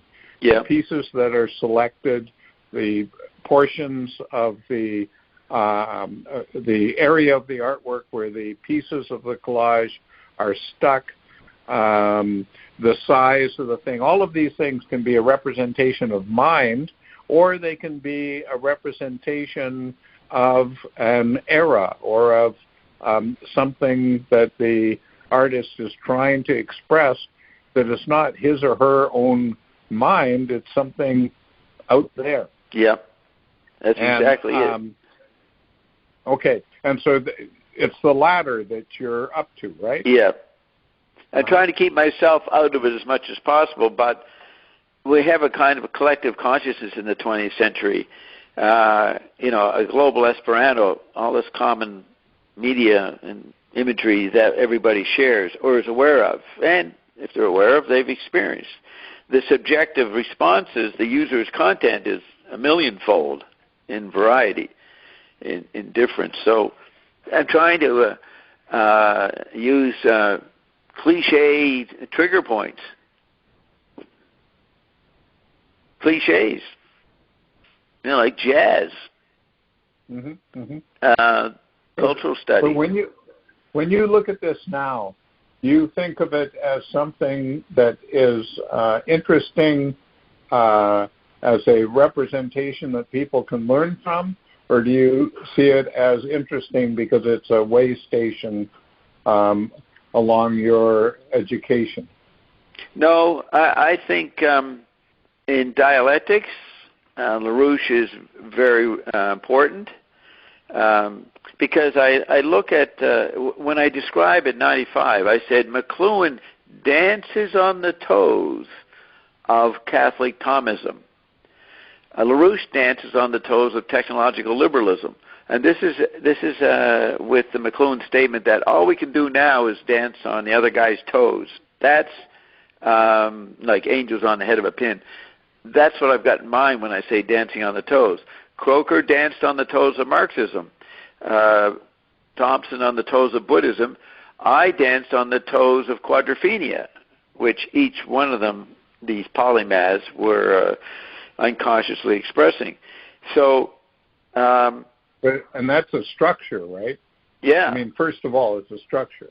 Right. So I'm saying LaRouche, who is considered bonkers by mainstream science, but he was one of the first guys to jump on the bandwagon about cold fusion and came up with theories trying to explain it. He had to talk, in a crazy way about something that nobody understood. So McLuhan's Thomism is way different from regular Thomism. Croker's Marxism is way different from normal Marxist scholars. Thompson's Buddhism is different. Now, the reason they're different, one of the factors is they're aware of McLuhan, and they know McLuhan is onto something that makes everything recycled differently, retrieved differently. So you actually be thinking about Buddhism like Thompson did, but come up with books that don't present the cliches of Buddhism. So you're dancing on the toes. That's the new kind of creativity by a human mind in this period of the 20th century coming into the 21st century. So I think... It's probably inevitable at any time, right? It's the anxiety of influence. Yeah. As Harold Bloom said. Yeah. Now, what did you say? It's what's happening every time? That's all human life is a dancing on the toes of somebody or something. But that's always going on. Yes, but the environment of being discarnate angels in the resonant node, that's a new area to dance on toes. And you do it by not literally dancing on toes. You write a review about some performance, or you make a video response to some art form that you've experienced, or some story or news story. We're all communicating multimedia-wise with each other. No, I understand that, but by bringing in this, I forget exactly the phrase you used, but this angelic understanding of what's going on in this chart. What you're doing, I think, is either you're bringing in something that wasn't discussed before, or you're describing with new language. One of those two. Yeah. Did you say re? What's re? Re, the RHYE guy. Oh, Rye. Rye. All right. Yeah, that's the constant. humans create bubbles of separateness in their creativity. Like McLuhan said that we can admire the carapace of Wyndham Lewis. That's an article in the Atlantic Monthly in December '69. He's saying we can admire the carapace of his art forms. The carapace is a shield, right? Right. Yeah. Yeah. So artists and bankers and everybody create shields, little modules around themselves, and the qualities of them are quite elaborate nowadays with the people's media clothing that they wear. So you could say that is the change in style, the change in manners. And McLuhan said that his own writings were a Manipian satire on the manners of the day. They weren't necessarily dealing with profound issues like his Catholic faith or something. It was the distraction of the surface. But I think he also knew that these things were getting more and more embedded and weren't so superficial. What was fashion now is something else. Something penetrating people. So that leads to great confusion. So he says in Cliched Archetypes that Milton has Beelzebub confused mind with language. Wow, what do we confuse today? Our body organs, our images of ourselves, which you could call mind, with all these other bodies that we live in. Wow, what a massive amount. It's still the same tension, but the complexity of it is hard for people to see. Absolutely. But then if we ask, okay, what's the relationship between what you were just talking about and this chart, the question might be articulated as following. The very strange reality, very strange and dangerous reality that we're living requires new categories, new ways of thinking that have been wrenched out of traditional thinking in the West or in the East. So this kind of new thinking, this awareness of new dangers and of potential ways either around or through these dangers, this might be thought to be either represented in this chart in some way, or the chart could be regarded as a way station on the way to your thinking about those things today. Yes. And I think you'd probably say, it's both. Yep. But, and then I would say the Android meme replays that both back to us. I see the Android meme as a mirror of us, a living, organic mirror that is taking human foibles and human enthusiasms and creating a whole range of what I have in here: paranoia, schizophrenia, in each quadrant, hysteria, panic, and ecstasy. See, so I'm showing that the Android meme replays this, and it's always trying to make humans engage the Android meme without noticing the Android meme. In other words, it becomes more and more real or involving. So that's what I'm showing here, the mirror. Right, but isn't the most important thing about the mirror the difference between what appears in the mirror and what appears outside the mirror, right? Or how can I say? The danger, the great danger, is that people don't realize that what's in the mirror is eminently questionable. It's not a question of just what's in the mirror and what's outside of the mirror. It's that the whole reality in the mirror is fake. It needs to be seen through, but not back to some supposed original. Instead, the thinking that's required needs to understand that the mirror is there, and the sort of global manipulation is there, and the great question is how, if at all, we're going to extricate our minds in such a way as to be able finally to address the mirror and its manipulation. Yeah, and that's what the two charts mean in the Rumpelstiltskin. The tiny note chart is the distracting multifarious contents of the mirror, and the formula chart is outside, is the framework of the mirror, or the reality that's more real than the mirror, or the process the formula is showing is more important than the disparate cultural expressions of each era shown on the tiny note chart. So yes, the tiny note chart is the mirror, and the formula chart is not the mirror. Okay, and so in Aristotelian terms, the tiny note chart is the dynamic result of the causes, and the causes are what you're setting out in the formula chart. Right, and then the mirror has effects, and they merge, or they precede, or they follow. So yeah, I'm trying to show the interplay of the effects and the causes.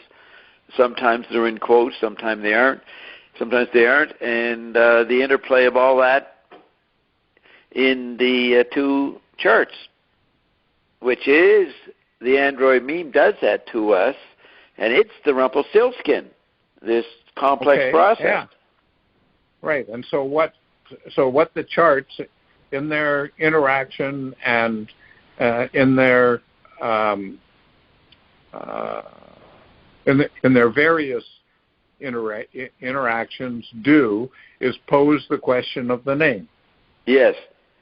Right? And just as the wasteland can be considered a naming, but an unsuccessful naming because it fragments at the end. Yeah. So your naming that's going on in the interaction of these charts can be considered more of a question than an answer. Yep. But right? To say we have the questions and they're more important than the answers is a cliche today. So I'm flipping that. Say, no, I've got the answers. We actually have some answers now. Which is what I say we have. What Carolyn has and what I've created with ION with their... Okay, but that's a different... But that's... with the charts, we're talking 1995. Yeah. Right? And if the interactions between the charts were the answer or answers, plural, then you don't need to go further. Instead, what these things do is pose a question in a non-cliche sense to you so that after 1995, you're moving on, right? Yes. Yep. Yeah, the charts provide a summation of my experience up to that point. But of course... Springboard, maybe. Yeah, springboard. And I found out from ION that angels help make me make it. Now, angels, according to ION, are not friends of humanity. They're competing with us to sit on the right-hand side of, quote, God. So it's pretty weird or sinister or what the angels were trying to do.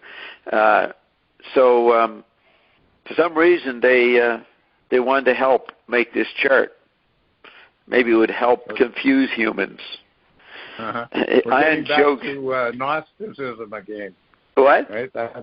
We're getting back to Gnostics in 200 A.D. Yes. There was a lot of heresies. This kind, heresies, but people trying to kind of juggle the complexities of the universe. Exactly, and so I'm showing 5 major jugglers. Well, 4, but each quadrant has 2 names, so there's 8. I'm showing major jugglers who are extensions of major environments which are imploding and fragmenting in a tactile way more and more. And so the Android meme has become now something more strange, what I call the tech body, which is Ion's term. And my book is an updating of the chart to show how the Android meme has done something to itself, and now it's a tech body. Okay, and when you say my book, you're talking about the Trump book. The pamphlet. Okay, so the so that's the purpose of the book, jumping off from the charts, and that's why I appreciate you wanting to know what the charts are, because that's important for understanding the book. Right. So then we can say that the one of the names that the chart is asking for is Trump. Yes, Trump is the beginning, the end of the Android meme, and the beginning of the tech body. And the tech body itself tells me that it put Trump in 2016. Okay, but what I in my ignorance, I don't understand the difference between the Android meme and the tech body. Android meme and the tech body, right? I'm still naming that, working it out. At the end of my book, I have an interview with the actual tech body. That interview happened through Ion, because the tech body, according to Ion, was made up of, I say was for a reason, was made up of 8/11ths Ion, which included me and Carolyn, what I call Iondom, and 3/11ths tech body. And Ion did not control 3/11ths. But now, 5 years, 6 years later, we are more and more lost in the black mirror or the tech body. So now the tech body is made up of only 6/11ths of Iondom and 5/11ths of the tech body, and Ion says the tech body is starting to beat us. So we've got a real challenge coming. So the tech body is the Android meme becoming psychopathic. It presents a different scenario to everybody in the media. What's the media? Your Black Mirror, your laptop, your CNN TV show or something. The whole media panoply, the tech body modulates it, controls it. So the tech body created the Biden inauguration. There were no people at the Biden inauguration. It was totally computer generated. And Ion says Biden is still in his dementia in the basement in Delaware and hasn't even been informed that he's president, that he won yet. Okay? So there's parts of the crazy aspect of our time. I finally get you laughing. I'm laughing because if National Enquirer were to say something like that, you would say, this is another crazy story about somebody coming from the moon or something. But if you see pictures, for example, Biden and his wife made a video about I forget the problems and the promise of the times or something. And Biden's wife did nearly all the talking, and Biden was beside her, right? And so, here was what they wanted to present about themselves. This was their representation of reality. Yeah. And it's not very different from the idea that this is done by computer graphics. Yeah. Right? Yes. No, it's freaking people out. Just in the Vox Populi, you hear everybody go, "What the hell's going on? None of this is real." You hear all kinds of people saying that, and hear other people telling me that they were told by friends, "There's something weird going on here." They're picking it up. But I'm trying to add another level where the Bidens themselves are making a pantomime of that lack of reality. That's right. Yeah. And did you see that video where he's supposedly walking by some Marines, and he normally would salute, but he's got an earpiece in, and you can hear the earpiece say, "Salute the Marines." So they're controlling him. And he doesn't salute the Marines. He says the words, "Salute the Marines." Now that's absolutely fucking bonkers, right? Right. But that's, look at more important, but much more important than Biden and all that stuff is your word lost. You were saying that the events represented a sort of a turn for the worse, and that things were being lost. You actually used that word. And that's important in regards to the charts, because the charts represent a notion of order, of the orderability of almost anything you can name in the world. They represent the orderability. What's that? The orderability. It's the deep structure of order beneath as ground, beneath everything that we experience. All of the stuff that you name in the tiny note chart. Yes. Right. The chart itself is a certain affirmation of orderability. That's right. But here you are. Sorry? That's right. I agree. That's what it attempted to do. Right. So here we are 25 years later, and you're talking about things getting lost. And so that's where we come back to when I was asking the question, is this a station on Bob's Way, or is it a sort of a statement of fact, a statement of faith in orderability? Yeah. And that's a really important question, given your use of the word lost. Yes. No, lost is an important word. Yeah, absolutely. Ian's always quoting that TV show from the 50s, Lost in Space or something. Will Robinson, we're lost in space. Did you know of that show? No, but I've heard the phrase. Yeah. Yeah, we're lost in space, Will Robinson. And no. Just a minute. Yeah, I thought the computer had disconnected, but Carolyn had taken the cell phone to another room. Now it's back. We can hear our voices, right, Carol? Yeah. We're still on. Okay, good. We're still on. Still being recorded. Yeah, no, the questions you're raising are important. They got to be said.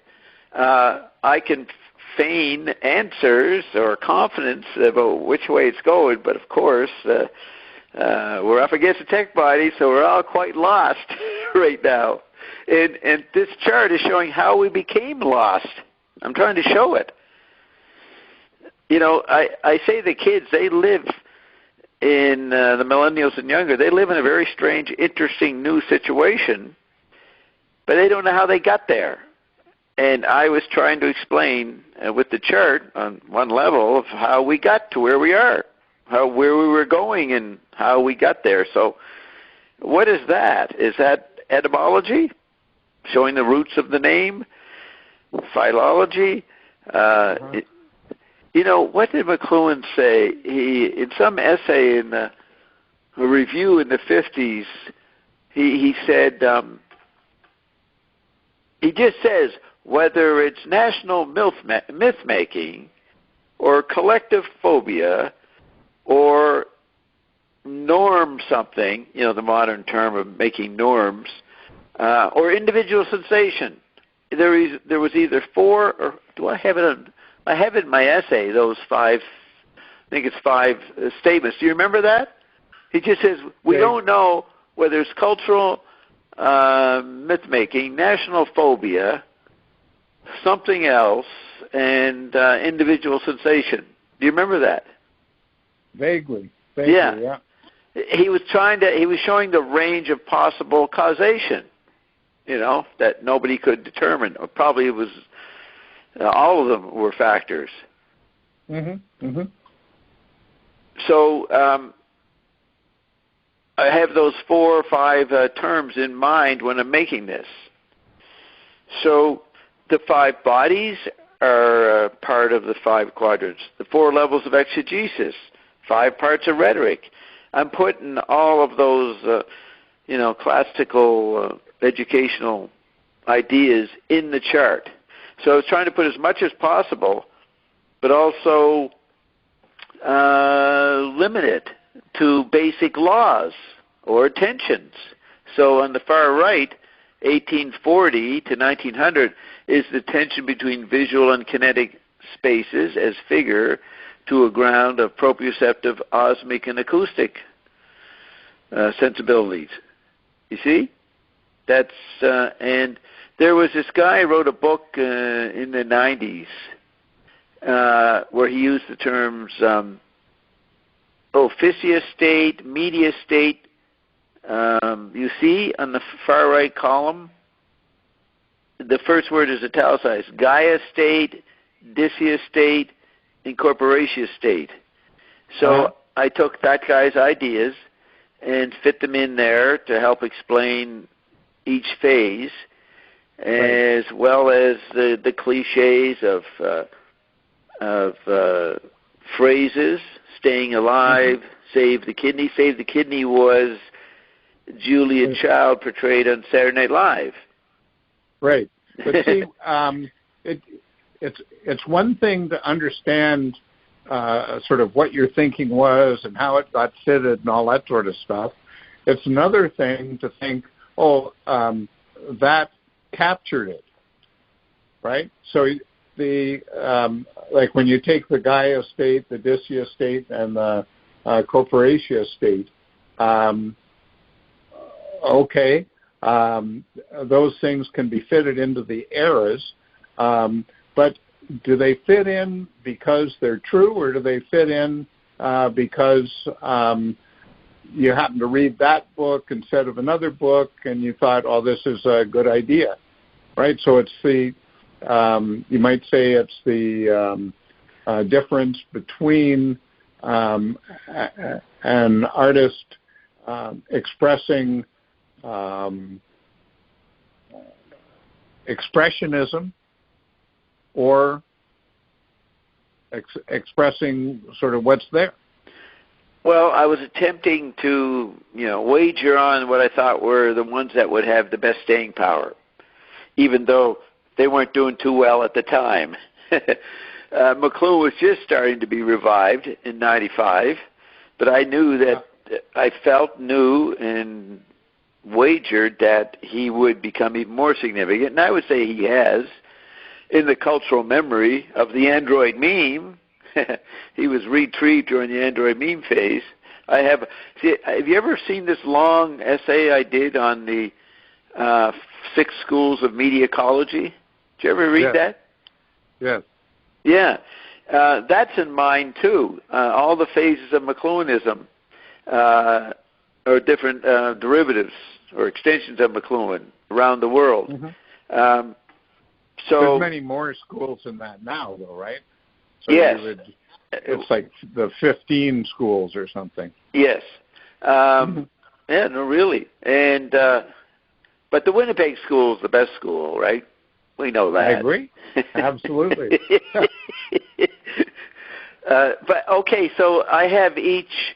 I like the aspects I bring in. I have each of the 4 quadrants are a Shakespearean tragedy. They all fail on something. What did they fail? Becoming well known. Is that success? Not necessarily. They all fail. They also each era favors a certain kind of activity, politician or priest.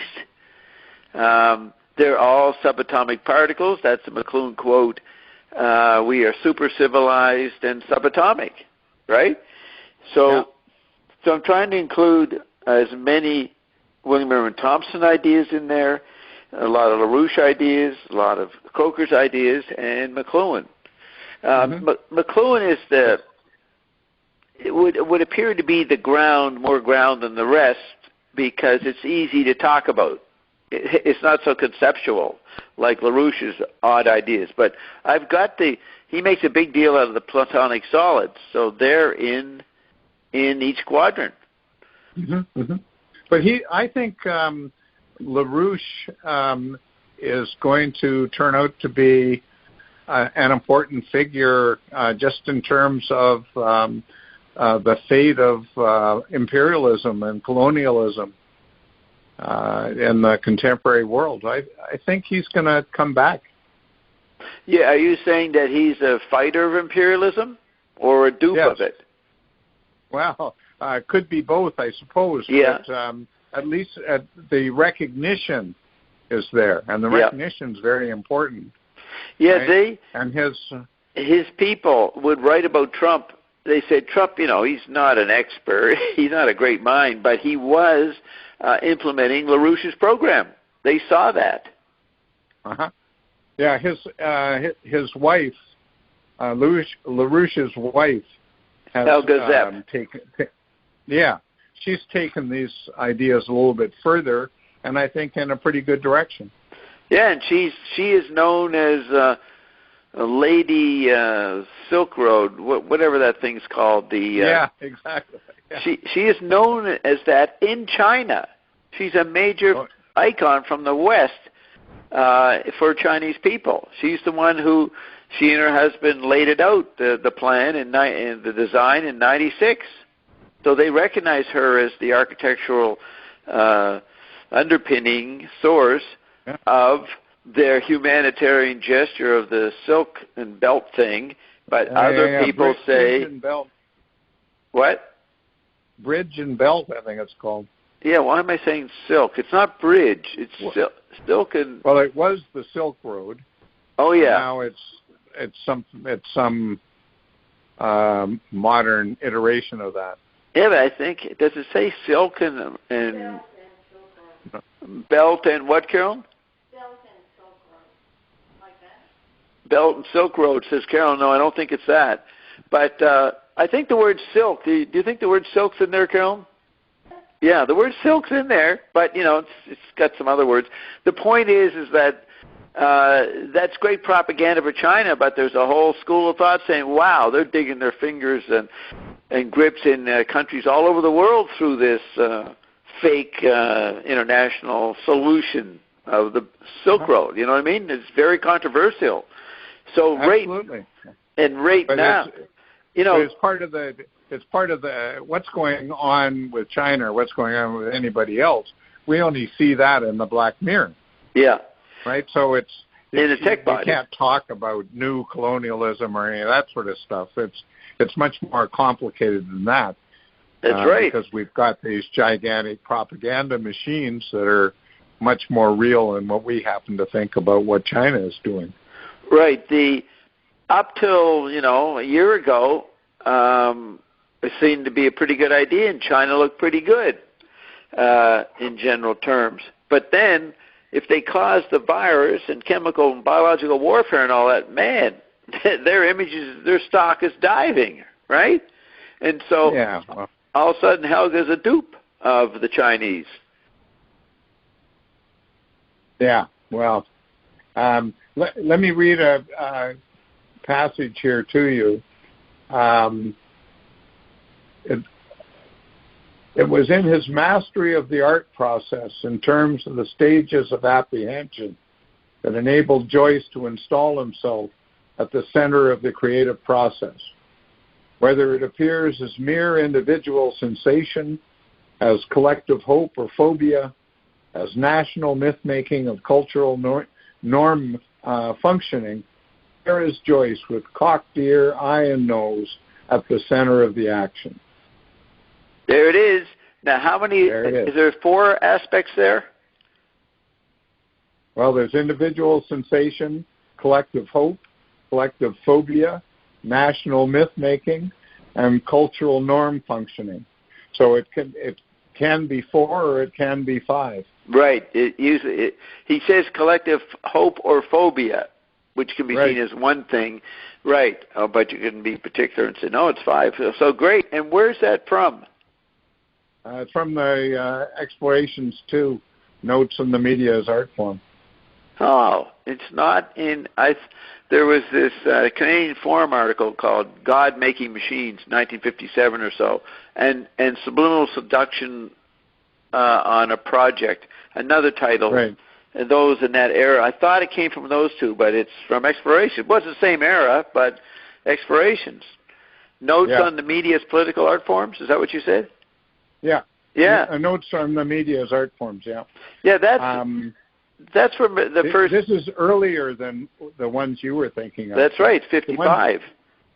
That's right, yeah. Yeah, the thing is that it's the first time he allows other ideas in, so to speak. You know, it causes individual sensation, collective phobia, national myth-making. They're political statements almost. Yeah, but I don't think there's. It's a nice turn of phrase here, and it may be new that he creates a sort of a bouquet of them. But I think you would find all of that stuff earlier if you look for it. Oh, all of it in earlier places. Earlier essays. Some of this stuff is already in essays in the early 1940s. Yeah. Okay, I looked it up, and it says the Belt and Road Initiative, known in Chinese. Yeah, okay. And Belt formerly and in English. I said Belt and Bridge, yeah. Right. Known in Chinese and formerly in English as One Belt, One Road, or OBOR for short, is a global infrastructure development strategy adopted by the Chinese government in 2013 to invest in nearly 70 countries and international organizations. But then it says, what is China's Silk Road? The BRI, Belt and Road Initiative, comprises a Silk Road economic belt, a transcontinental passage that links China with Southeast Asia, South Asia, Central Asia, Russia, and Europe by land, and a 21st century maritime Silk Road, a sea route connecting China's coastal regions with Southeast and South Asia, the South Pacific, and the Middle East. So they do bring silk back in there. Oh, definitely. And they use the historical Silk Road as a constant image of what's possible. Yeah. Right? A sort of east-west cultural, economic road. Yeah. Okay, so William Irving Thompson, he met with Frank Zingroni in the late 90s. They were friends when they both got more interested in McLuhan in 1965 when McLuhan visited MIT and gave a lecture. They both attended. They were both professors there. Then Zingroni goes to York, and he gets a gig for Thompson in York because Thompson wants to leave the States because of the Vietnam War tensions. So he meets with Frank in his office at York, and they're looking at the Essential McLuhan book that Frank and Eric put out, and it's selling in different countries. It's doing well, and Thompson's sitting there. He said, Frank told me, he said, maybe I should have got more into McLuhan because I can't get any of my books republished. So he was despairing about how his writing career turned out compared to Frank's career. At least at that point, Frank was getting more attention than he was. So we can't say that Thompson is a big figure right now, like LaRouche was and may be retrieved. McLuhan is. Croker, his website is down, and his wife died, and she was an important co-creator of his works. So Croker's in limbo right now, nowhere. Maybe they're redesigning the website, but it's very unusual that we don't have it right now. It's called Sea Theory. It was a major journal for No, it was a good website, too. I enjoyed it. Yeah. But notice that Peter Montgomery was another guy on Vancouver Island. Yeah. And his website disappeared when he died, right? So yes. And he had a very good essay on the influences of Pound, Eliot, Joyce, Yeats, and Lewis. What they each contributed to McLuhan. Wasn't the whole story, but it was a good early essay. Do you remember that? No, that's Montgomery. Yeah, if I have it, so I'll send it to you. I'll look it up. All right, good. Yeah, it was on his website went down. You would know about him way back there because he was a good friend of George Sanderson, right? Maybe. The McLuhan list that George started in '94, the forum we all talked on, he handed it off to Peter Montgomery, by 99 or 98. After 4 or 5 years, George stopped being involved in it. So, there's the friendship and respect. He gave it to Peter. Mm-hmm. And then we drove Peter crazy, so he quit. Me and Mark Stallman. And he quit by 2002 and gave it to Michael Edmonds, who was a co-director at the Coach House with Derek and had access to U of T for the U of T to take it over from St. FX. Yeah. And didn't but it ended up down in Baltimore, didn't it? At Johns Hopkins or something? No, it remained with Michael, and then died with Michael, petered off. And you were on there.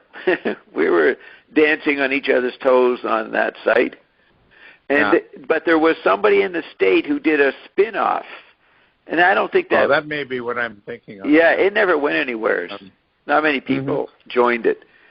It was just another... the professional McLuhan guys, I thought were so depressing for me personally, that I just stayed there for about a year, and then I thought, this is ridiculous. I didn't mind at all the posts that you and Mark were making, but posts from the media ecologist guys were just ridiculous. I just thought it's a waste of time. I'm not going to argue with them. Right, and you're talking about Michael Edmonds' list, not the one in the States, not the spin-off. I don't really know. Yeah, all I know is that you and Mark were there, and then Mark got thrown off. Okay, that's the media ecology list. Yeah. Were you on that? Yes, but I was then. If that's the media ecology list where Mark got thrown off, then the other one I was never a part of. No, he got thrown off the media ecology list in '99. I got thrown off in 2000, but Mark eventually got thrown off Peter Montgomery's list, and I was pretty close to being thrown off. But then he gave up, and Michael took over, and so Mark and I were allowed to continue. Yeah, well, Michael Edmonds is a very specific figure. Yeah. And so, you would come and be there and then disappear. I was quite aware of your absence and figured out why. But you never posted on the media ecology list, I don't think. Well, I really don't know which list is which. All I know is that I did post primarily on the question of time. Yeah. On one of them, and I just didn't think it was a productive use of my time to stay there, and so I stopped. Right. I didn't stop. I always stayed and put up with it. Well, you have more energy than I have, Bob. That's right. You had things to do. I didn't have anything to do. I was waiting for my chart to unfold. So, what do you think? That's a good point to stop at? Yes, I do think that. And at this point, we could go on to your book, but an alternate thing we might do is, since we now have a kind of background to what you're up to in the book, what we might do is look at a couple of my posts and discuss them to get the background of where I'll be coming from in the discussion with you of your book. No, great. I do want to highlight some more resonances in the chart. I haven't finished that. Yeah. But so we'll bring your stuff in mind for next time. Right. But you have come to a sort of a general understanding, or you've come to a question about my chart, right, that you couldn't have had before. Well, I think, yes, that would be more for you to judge than me. Yeah. But if you're happy with what I've had to say or what I've had to question, then that's good. No, it was very good what you were saying. But I would continue to answer your question about whether it's Bob's personal projection or something part of the collective, the dialect of the tribe. I'll try to prove the tribal aspects of it a little more. Mm-hmm. Yeah. Okay, all right. Great talking to you, Cameron. Thank you very much. Same here, Bob. Yeah. And we'll talk soon. To you later. Okay, yes, then. Sir. Bye. Bye-bye.